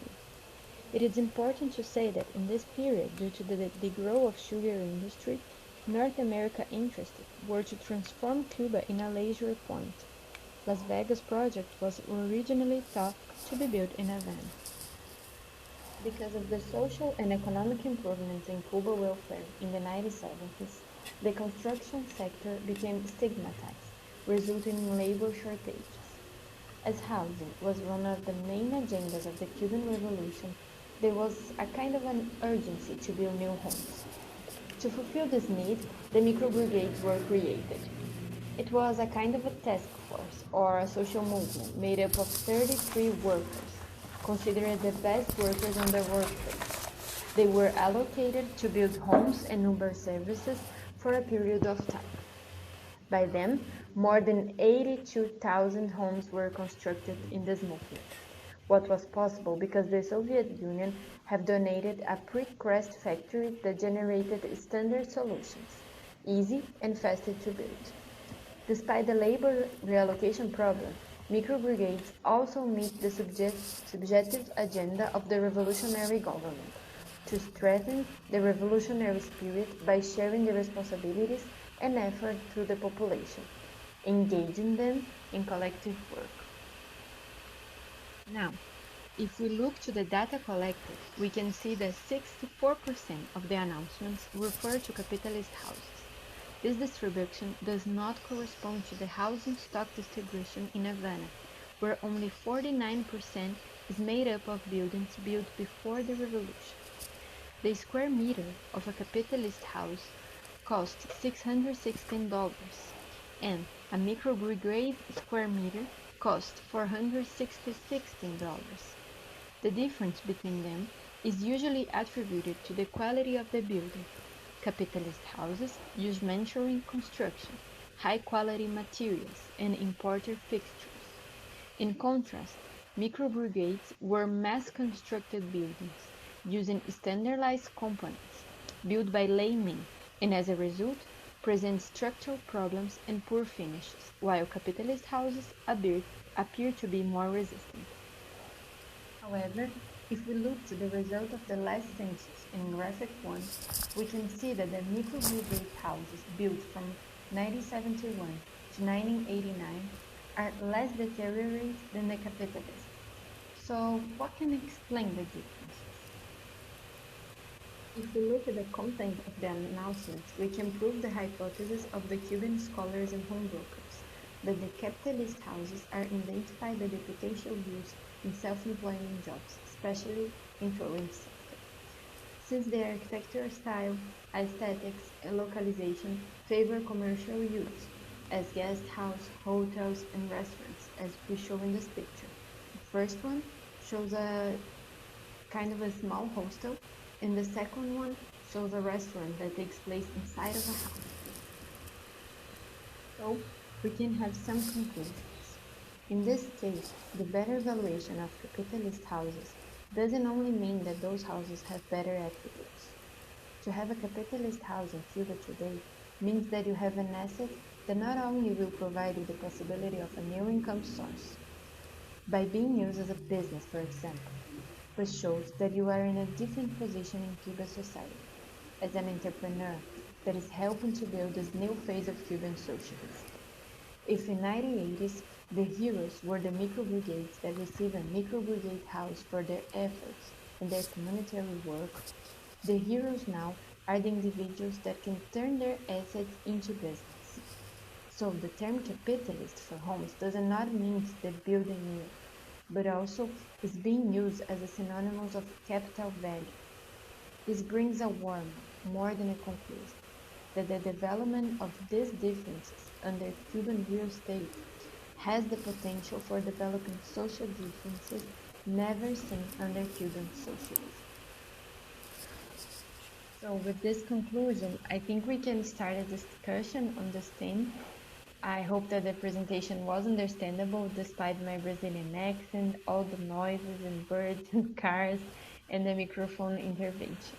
Thank you so much for your patience, and thank you again for the organization of the Congress. Bye-bye.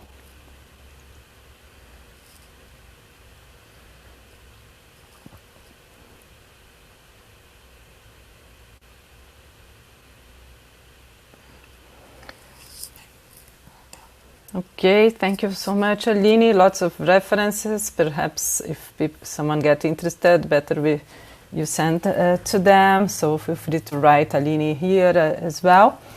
And as you see, she did an effort to bring research to the subject of the call for paper, and I think that effort led to an interesting result, proving that the methodology or the hypothesis, the organizers, the Gaia, Yael, and Susanne, when they thought that it would be good to discuss terminology, I think in the case of Aline, it was very interesting because it raised many questions to look at the subject that way with just two terms, and we went with that idea. It was also hard, the same as with the group from Turkey. What term should we put in the poster? It has to be just one, and in the case of Aline, it was the most important thing was that you had two terms, and then you have a differentiation process related to these two terms.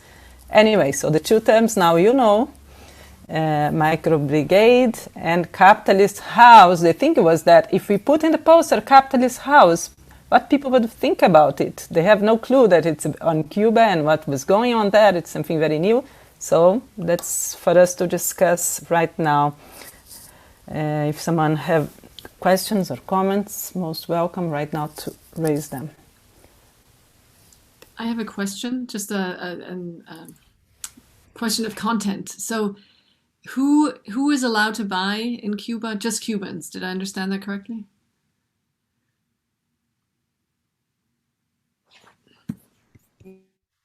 think I may be frozen. Can you hear me still?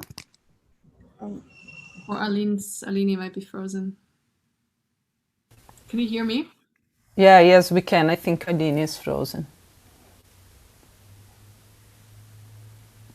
Now she's moving again. Just now the microphone. I wanted to understand for who the market is, the real estate market in Cuba. Is it just for Cuban citizens? Is that what I understood correctly? Yeah, it's just for Cubans, or if you are a foreigner, you must be eradicated in Cuba. So, and you can only buy one house, or one house for living, one house for vacation on the beach. But besides that, we know that there is an informal market that Cubans may marry foreigners for them to buy a house, or maybe they can use a Cuban as the owner of the house, but originally the foreigner is the real investor. So since we cannot have this data, or this is like very prohibited and it's not legal, I cannot talk about it, but I know that it exists. And if you talk to any Cuban or anyone in the street, you will see that the most beautiful and most design and you know, modern houses are actually owned by a Cuban, but actually owned by someone, some foreigner or someone that married a Cuba to make this transaction possible.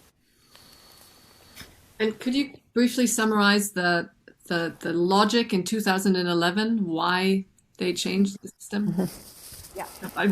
What was hoped should happen, and has this happened? Okay, the problem was that since the revolution, the people were living in the same homes. So if you were like just married in the revolution, by now you should be like a grandma. Maybe you be living with all your sons, maybe not. So there was a problem that people were not fitting more in their homes, and there was like old ladies that were living in a huge home, and they could not share, they cannot change, and that has brought a huge demand for changing, for moving. So that's the first one. The second one is that since the revolution, the families were living in the same place, and if you have changed your job, if you have changed, I don't know, like you need to move around the city eventually, and that was a problem. So the people in these meetings that were made by the population to add things to the guidelines of changing, people would say that we need to organize better, because there's some people alone living in big houses, and there's a huge family living in small houses. So a way to do that, because the state is no longer capable of doing that, is to open the market. But since you do it, everything has changed. Of course, there is this problem. These things happen. Family has changed their homes because of their family size or their family ambitions. But at the same time, this other process begins to occur. Thank you.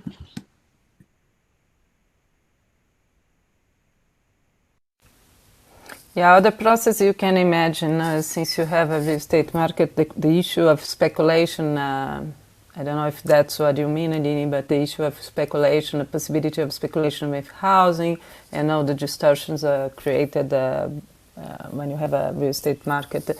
So that's the concern mentioned in the end of the presentation, with what that means in terms of possibility of recreating inequality. And so that's part of the research as well. And that's why we're not sure if we could discuss the paper here in this session when we were organizing the conference. Don't know if you remember that, but there was the possibility of presenting in the other session. Then the main focus would be this question: is this going to lead to a kind of speculative real estate process where brands coming in, everything here, and perhaps PPPs and so on, and or in the terminology of the advertisements, which is a very interesting study as well. That's why I was mentioned the exchange of methodology and so on. Someone else, questions or comments? I have another question. I'm just curious, are there really only those two terms? Or are there more nuanced, I mean, to describe the kind of buildings or the kind of homes that exist? I mean, I'm just trying to imagine, I'm trying to, find parallels, let's say in the New York, Boston area would be pre-war is sort of, big old apartments, and post-war is something else, but it doesn't really hold. But just talking about the urban, of course, the suburban is something else. So are there not more, is it really either capitalist or micro-brigade? Is it that simple? Yeah, despite there were some other initiatives to build homes, like for example, you can build for your own, with your own effort in some periods during the revolution. But despite that, we kind of use these terms not exactly to correspond to their actual meaning, like before revolution and after the revolution, but it kind of gives the idea of what kind of home we are talking about. So when you say micro brigade, not exactly may correspond to a house built by the micro brigade movement, but every time correspond to a house built like in a huge, a lot of homes identically attached to each other, small buildings. So it gives the idea, and it's really like one or another. You cannot find any other terms. Maybe you should find only micro to make short, micro brigade, but everybody knows what does it mean. Yeah, that's also something related to the poster, because in the previous version that Dana sent to us, Dana Silverstein, who's working a lot in the organization, by the way, and I have to thank her a lot. She said it was just micro, and then I wrote, Aline, is that fine? It's micro, it's not capitalist house. And she said they understand that if you say micro, so it could be. But it's interesting that they don't correspond exactly to the production process, to the reality. It's just the way that, if I got it right, Aline, that in the advertisements you've been reading a lot and trying also to scan or to work on them. Then just two terms are a way of differentiating the houses. Yeah, which is a very difficult process to advertise houses, if you agree. I couldn't find very quickly, and I wanted to focus here, even if I saw the presentations before, we want to see it again. But after, if you want, I will try to find the documentary I mentioned. It's a documentary made by Cuban and the Colombian the filmmakers on the advertisements of the houses. Actually, it's not advertising. It's a broker who comes in the house, and the person, the owner of the house, or starts telling, this is two rooms, there is a bathroom here. It's kind of other way of putting it. Other questions or comments? Rest now for Aline, and then after one or two more questions, then we will have just to remember, we will have a final discussion with all the panelists. So if you want to start thinking about how we can put together the whole discussion we have here, also thank you for the video, Aline. Can I ask a minor question in here to Aline? Sorry if I missed that part, but so you said, actually Mariana was saying that, so the promotion of the houses are done within this closed environments. Is that so? So it's not promoted through special media, but the median is actually the owner of the house. Is that the case? Okay, so it's more like an organic structure of people who know each other that are promoting their houses and so on. So is that the case? Yeah, actually, that's kind of something that is changing, because since I think 2016, it has been authorized, the real estate activity. So since then, you should know someone who had a home that looks like something you want, so you can buy it. And by the time people like neighbors or specialized people begin to use that as an activity. So I talked to a lot of people and I know their homes. I know that they are selling. And I became like kind of a small home broker. I don't know if we can use that. And they use this term that is corredor. That is a person who is talking with people around the street and say, hey, I have a house that have 2 rooms. We want to buy it. And they begin to do that. And since 2016, as a demand, also became possible to have a real estate agency. So the big ones are owned by the state, but another ones, the ones that I use here as a data source, they are cuenta propista, which means they are like self-employed people who begin to do this like professionally, taking photos and putting more references. So it begins to start a business from it. So since it begins to be like profitable, and there is article in the socialist constitution that is nobody can live from the housing, you should live in the house. So since there is this problem, now this activity, real estate activity, is being questionable. So we don't know how long it will exist.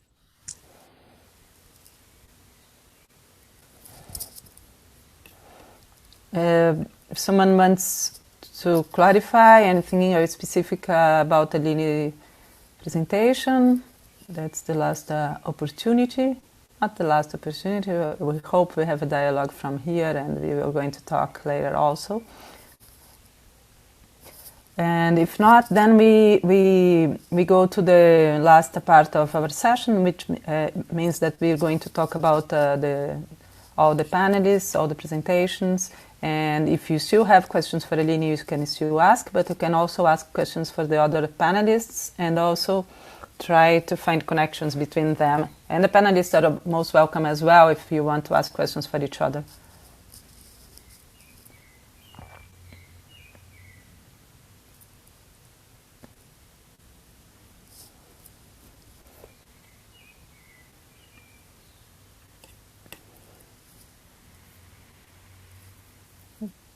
I guess the documentary Aline was mentioning, House for Sale, can we at least get the name of the director or something? Maybe we can find it out, because the link is not working somehow.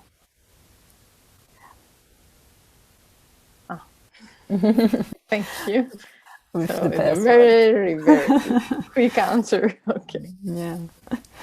That's something about movies. You still need many times a password. So now, so we were welcome. I remember we had a very interesting and intense debate on PPP in the beginning.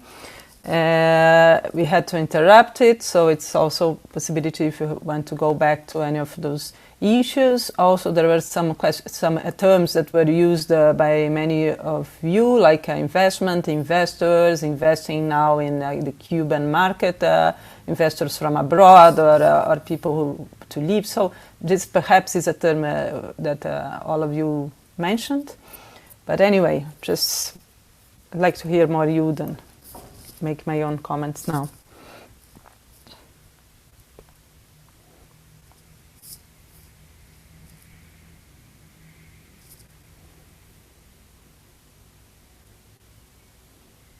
I mean, I could keep asking Aline more questions because Cuba is such a mystery to me.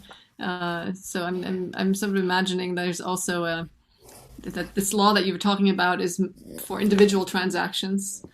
But so, for instance, how do the big hotels work, or what's the real estate structure for that other kind of foreign investment or tourism that's been blossoming for a while now? So I don't know if my mind isn't capable of connecting, but maybe if we try to conceptualize the US, Turkey, and Cuba in some kind of relationship of will Cuba be the US in 50 years again, or will the US manage to socialize all of its housing? I don't know. Like, is there some kind of thing of are these different phases of an inevitable real estate progression, or Are there alternatives, or how could we discuss these three cases together?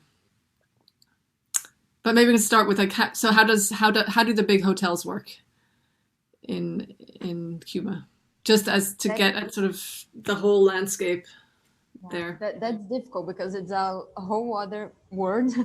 So the big hotels, they were made in a concession of international investments, but there is a rule.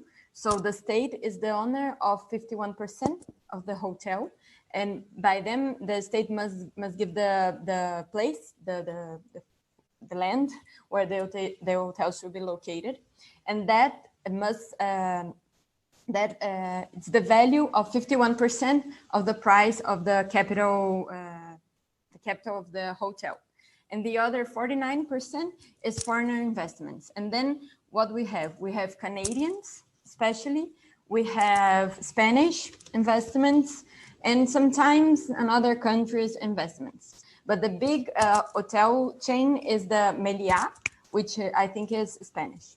So because Cuba tourism has grown so rapidly and was so big in a few years, the suggestion of the government and the initiative was to open Cuban houses to receive these tourists as like small wings, small hotels. And that became a big activity for Cuba self-employment. So that the huge change, because before that, people should stay in hotels which were controlled by the state because they own 51% of the hotel. But since there was no vacancy, no available place for all the tourists, it became usual to open Cuban houses to receive tourists. And this activity began to be more and more specialized. And nowadays, this put the prices of the houses up because you have a big home with 3 rooms. They say like independence exit to the street. You cannot say hello to the owner, or you can advertise in Airbnb also. So this became a big business in Cuba today. And if you compare the prices, they are in dollar. They receive in dollar. So that's a very important source of income. And by saying that, this has changed a lot until the relation of the United States and Cuba has changed because of that. Because Airbnb is one of the big lobbies in American state because of Cuba, because the business is so good in Cuba. It was prepared for Airbnb. So when Trump won in a long time ago, the first one to oppose to the restrict reforms that Trump was applying to Cuba was Airbnb. So it's really something. Thank you, Aline. Something in your paper, Susanne, actually in the video, because I was listening to it yesterday, trying to get more prepared for the discussion today, perhaps helps us here in the conversation. You say something like that, please correct me if it's wrong, PPP generally flourish in political systems characterized by deep suspicions of state intervention in an imaginary free market. So you have here an imaginary free market in which the state is there all the time to back up investments, to put public money, and also enhancing inequality instead of doing the opposite, but rendering invisible the public sector. That's something you also say, making profit as a legitimate outcome and excluding alternatives. So here we have 3 examples of different kind of relations between government, state, and the so-called market, if we can really call it like that. Market, I mean, in the sense of the Adam Smith utopia of a market that is depersonalized, not hierarchical, and so on. And when you know that nowadays it's not like that at all. So I don't know, perhaps that could help us to bring these 3. No, I think what you just, Aline's example of Airbnb and the Canadian and the Spanish hotel players, and all of a sudden it all becomes similar, right? The Istanbul is looking for, I don't know where it's looking to, but it needs foreign investment. The company that's doing Shoreline in Buffalo is based in Canada, but they've expanded in the US. I mean, you know, everything's sort of multinational anyway, but it's interesting how, yeah, in all three cases, the state is so central and yet tries to, doesn't pretend it can do it alone. It needs that investment, or that, also the actors, I mean, not just the money, but also the organizations or the institutions that will do it. Not so much in the case of Airbnb, I guess, because it's based on individual homeowners. But of course, they're dependent on the infrastructure of Airbnb. Yeah, it's actually nice to think of these three cases as very, very similar on that level.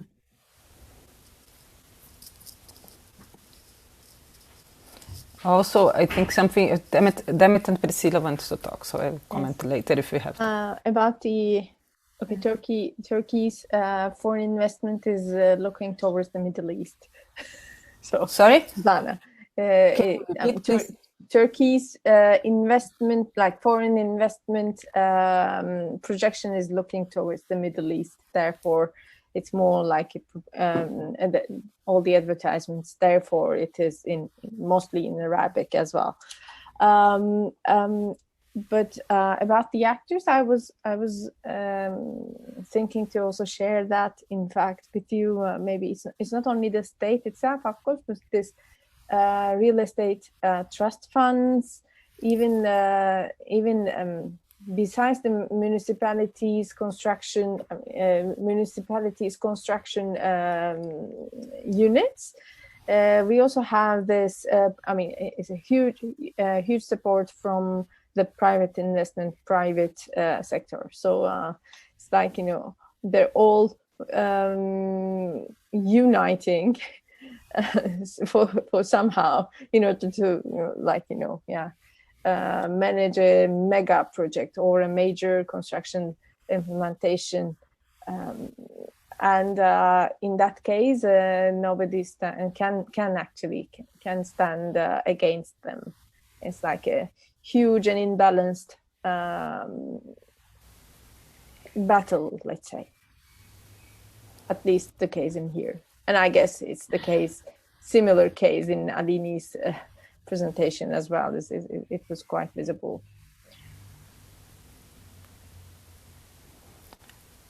Although there is a resistance yet, isn't it, Aline, to the idea that, I mean, it's not really the introduction of real estate, isn't it? But Priscilla has a question before that.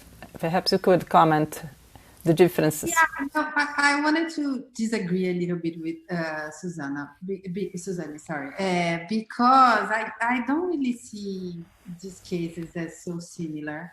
Of course, if we talk about the role of the state, you know, the state plays a very important role, but I think it's more interesting to look at the dissimilarities, and of course, because we're talking about Cuba, the development of the real estate sector, as I think it is a much prior phase, and maybe it's going to change because of these actors as Airbnb.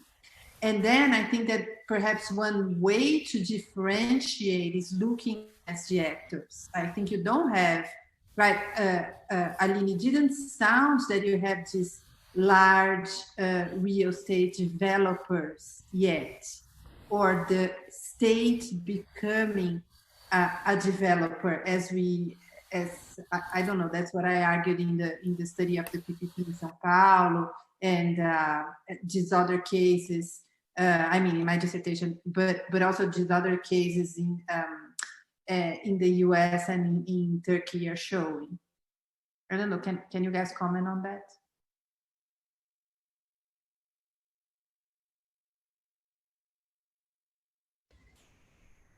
I think we cannot say that Cuba have these big developers like we have here in Brazil, or you have in the case that Turkey and Buffalo shows. the real estate is the real developer, and there is no, it's not easy to say that you have like speculation, because it does not grow so fast as we used to. But we cannot deny that we have Quebec have something that's similar. Sometimes the speech is changing. You have this speech of the necessity to make partnership between the self-employment and the state. You have this speech that you don't know. I don't know what does it mean truly, but I think we can identify some similarities with the ideology that is around the world and we have seen. So I think sometimes in the when we see the whole screen, it looks like it's going through some changes that may lead to similarities, but we cannot affirm that so easily. I would like to comment too. Can I do it since it's already open? I was thinking about the similarities, and I was thinking how it's easier to make the parallels here in Brazil too. And maybe if we do the exercise like the Turkey group has made here in Brazil, we will see something that it's really strong in Brazil, that in all advertisements, and I do that by knowledge, personal knowledge, not by research, we have this tendency to put always terms like that refer to segregation. I don't know if we can affirm that, maybe Priscilla and Mariana may help me, but we have like this exclusiveness and separation and elite, and the names of the big projects also resemble that, like elite, you are different, you are bigger, you are higher. So I don't know if you found something like that in your studies, but here in Brazil, it's very easy to identify how this even racial and social segregation inputs these terms like it was a good thing. You will live apart. You using the work of Malaya, I don't know how to say her name, but you have this like big housing interpretships that it's like segregated from the city and have everything inside, and that's a good thing. And it's so weird. So I would like to put that in question. If you can recognize this social differences that are input in those terms. In the case, that's called the consumerism. So it's based on the consumer society and their will and expectations, and that's actually selling. So, like, you know, in order to live in a prestigious environment within the luxuries, within a luxury, or like, you know, the most prominent project site is quite selling. And it's only architects, designers, planners, and like some scholars, let's say, are discussing or criticizing the issue. However, on the other hand, society sometimes, like, you know, of course, in terms of fragmentation, social and spatial fragmentation, of course, society is having their own says, but that's that's the new trend. They want to live in a gated and secure environment most of the time, in here at least.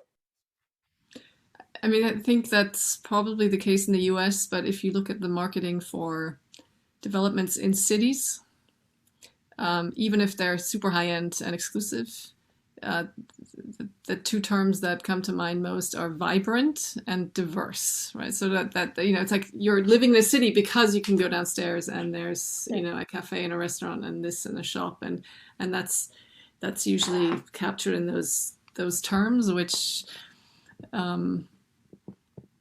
imply that there's a mix of people, and that's what makes cities interesting, but maybe has been captured by the marketing. I'm not sure, because once you're in your tower, you're in your tower.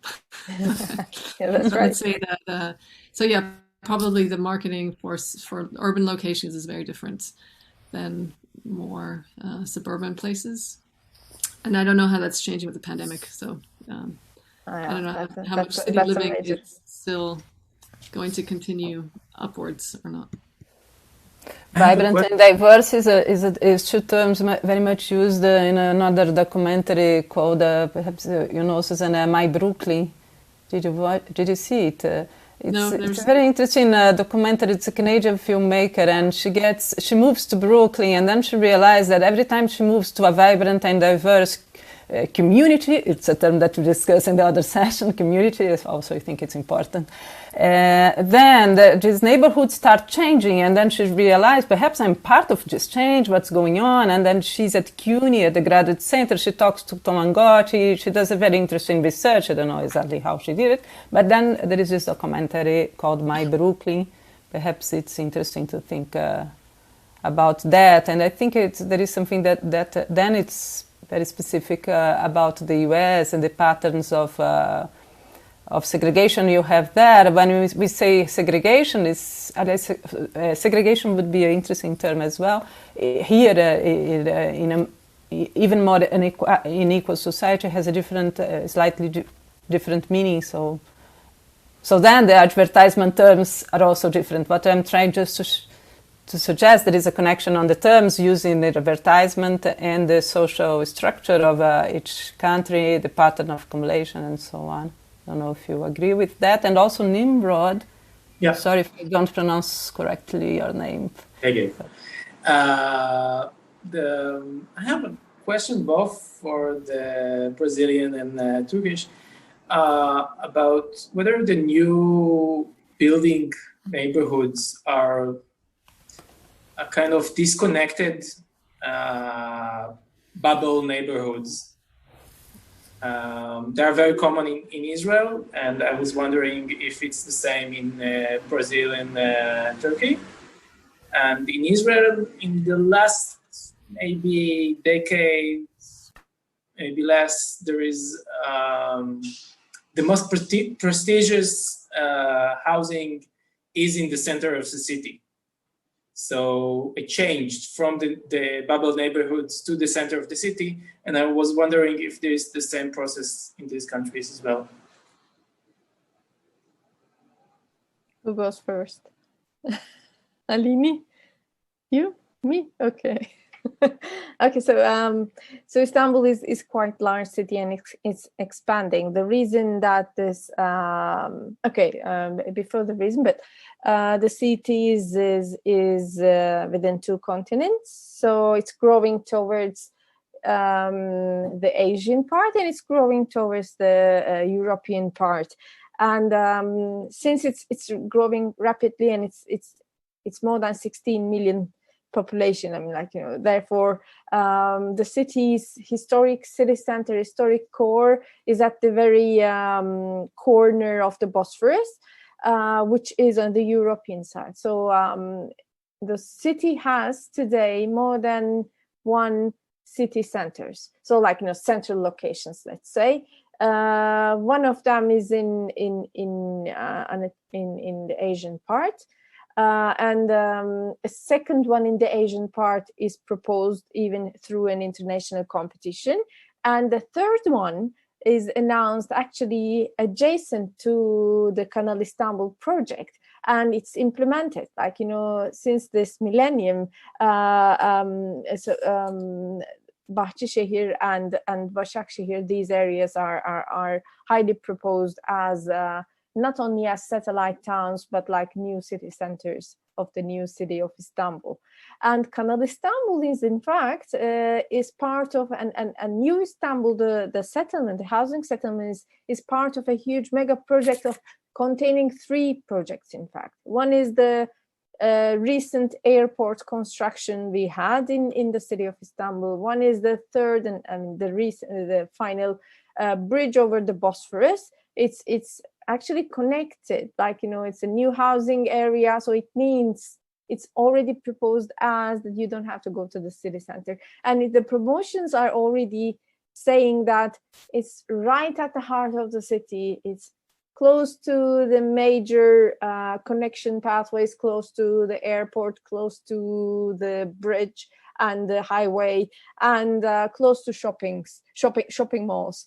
So like, you know, right after you go out from your house, as Susanne was saying, that I mean, they're not living in their compounds only, but they are actually I mean, they are having high accessibility to the shopping malls and to hospitals, and it's promoted as schools and hospitals are going to also be there, which are already implemented or which are already there waiting for the new settlement to expand. So the city is divided sort of into smaller segments, so that it creates its own mini Istanbuls, or let's say, so that it's working more like a compact city. But otherwise, it's not, of course, quite sustainable to have such an expansion. Before we leave Istanbul and move to São Paulo, I was wondering if you saw this movie, since I am like now suggesting documentaries, but I think it's a very good way of getting to this kind of language, also the terms, and also to the context and the relation between them. On Istanbul, which is called Hi Neighbor, I think it's a name in English. I just put the link on there. I had the opportunity of discussing that film in an important documentary show that we have here in São Paulo. I even interviewed the director because I was going to comment on that. So I talked to many people to get prepared, and it was an interesting experience since she doesn't speak English, I don't speak Turkish, so we had a very, very interesting way of communicating. It was quite interesting because I was writing her in order to invite her for my urban design and planning course, in fact. So it's quite interesting. So I will try to translate it in English and send it to you as an outcome of the interview. So you have an interview. Yeah. No, I will have it in my course, in fact. Yeah. I have her answers in English, of course. I sent someone translated into her, then she replied. That was a few years ago, but the movie is very interesting. I don't know if you find it interesting as well, since you were there. For me, it was. And right. Also you have this connection between the political discourse, because Erdogan is all the time doing his speeches, the president, and also you have the real estate market and the language and so on. So if you think it's a good documentary as well, I would encourage people to see it. Yes, I do. Very much. In fact, yes. Aline and perhaps Priscilla, I don't know, Nelson, who also knows São Paulo, if they want to make the answer, and Nimrod about the city center here.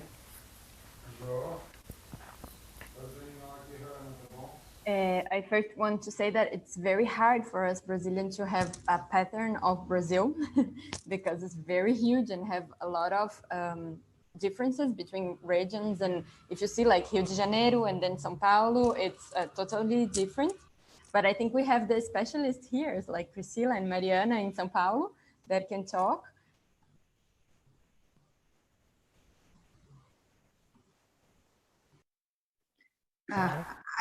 One term that I just thought about it, which is sort of obvious, is back to the city, which of course it's originated in the US, right, Susanne?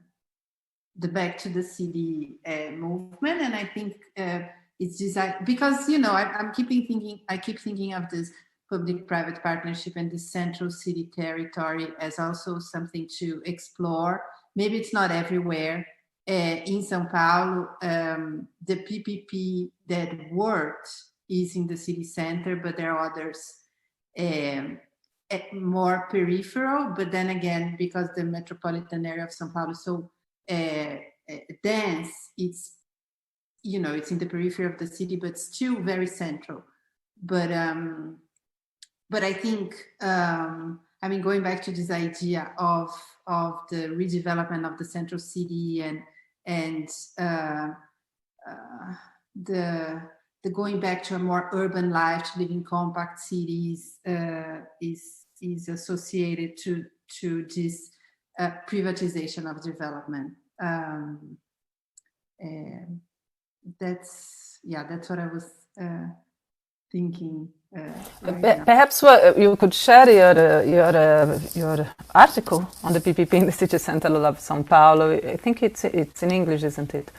Just Priscilla lives in Tanzania. She's Brazilian, so but she worked and has lived a long time in the US. So perhaps we are confused about that. So that's why she go everywhere, and I tend to. Can you share your article? Can you put the title in the chat? But thanks, yeah, I will. Yeah, I can put the link here. But Mariana, thank you, because you and without just zone differences, I'm a little I keep losing my chain of thought. But the other thing that I didn't want to miss that is, again, we talking about the invisible in the public-private partnerships, is this changing of policy that's not so obvious. And again, in the PPP in São Paulo, there's a very different way in which people participate in PPPs or not. And it's not just because of the deal and the modeling that Mariana was talking about, but really like how the policy is developed. And it goes around the participatory mechanisms that were set up through the city statute in Brazil, and that require municipalities to design master plans and have participatory mechanisms through the master plans, and then the public-private partnership goes around all of that and creates its own way of land use development. So it's like another level of invisible role of the state or the private sector, whatever you look at, that's not unique to this case of São Paulo, as I see it. I'll put the link to the article here. Thank you, Mariana. Yes, it's because she presented something quite different here, but that was her PhD subject. Well, I'm trying, just for the sake of it, because again, what I'm looking in Tanzania is really this intersect of, the state as a developer, but the way that I'm trying to work it out is the state as a developer and urbanization as it happens every day, right? Urban transformation as it happens every day, and that's what I showed yesterday. But I'm trying to look at this just two sides of urban development. Gaia just wrote something here. Gaia, before you leave, would you like to say it, or have you perhaps just left? Gaia, are you still here? So I read some EIL. The thing is, we have the keynote speaker in a few minutes, and I do believe everyone needs a break and deserve a break. Perhaps EIL can read Gaia comment and say something else for us to finish the discussion, which is very interesting. And I'd like to thank you so much again for being here, in such a generous way, share with us your work, not just the work you've been doing for a long time, but also worked on the call for paper and tried to respond to our request, and also for the effort of being here despite of the pandemic. Some happier because after the elections, some still very tense because before elections here. But anyway, everyone here to discuss. And also, before I ask Yael if she can end the session, to encourage you, I know you may be a bit tired, but to encourage you to be with us now. We are going to have a very interesting lecture, and also in the next few days, And I wouldn't like to advertise our session because it's like concurrent at the same time as EAL session. So please feel free to choose. Both of them are going to be great. But we are going to continue this kind of conversation in the edges of market session. Okay, so thank you so much again, and if you could help us. Gaia's comment in the chat, you can read it, but she says, great session and great discussion, thank you. I found the aspects related to methodologies and sources to be used to investigate the discourse and narratives produced by the market and other actors. The language and rhetoric that are used, visual and textual, sometimes dissonant and never neutral, generating imaginaries that often crystallize in the common language. Very interesting. For me, the languages of the market is an aspect of housing that is not the core of my research. So for me, this was a session where I was a listener. For me, it is fascinating to see how different iterations of the market play out in the neoliberal context at different places. So thank you all. I found all the 5 papers fascinating, and please take a short break, have some coffee, Priscilla, and join us again at the keynote by Silke Kapp, which will start at 6 in half an hour. Half an hour is better because what time is it in Tanzania, Priscilla? It's in the middle of the night, I think. Anyway, this time zones. So thank you so much. Your voice is off. You're muted, Priscilla. Priscilla is muted.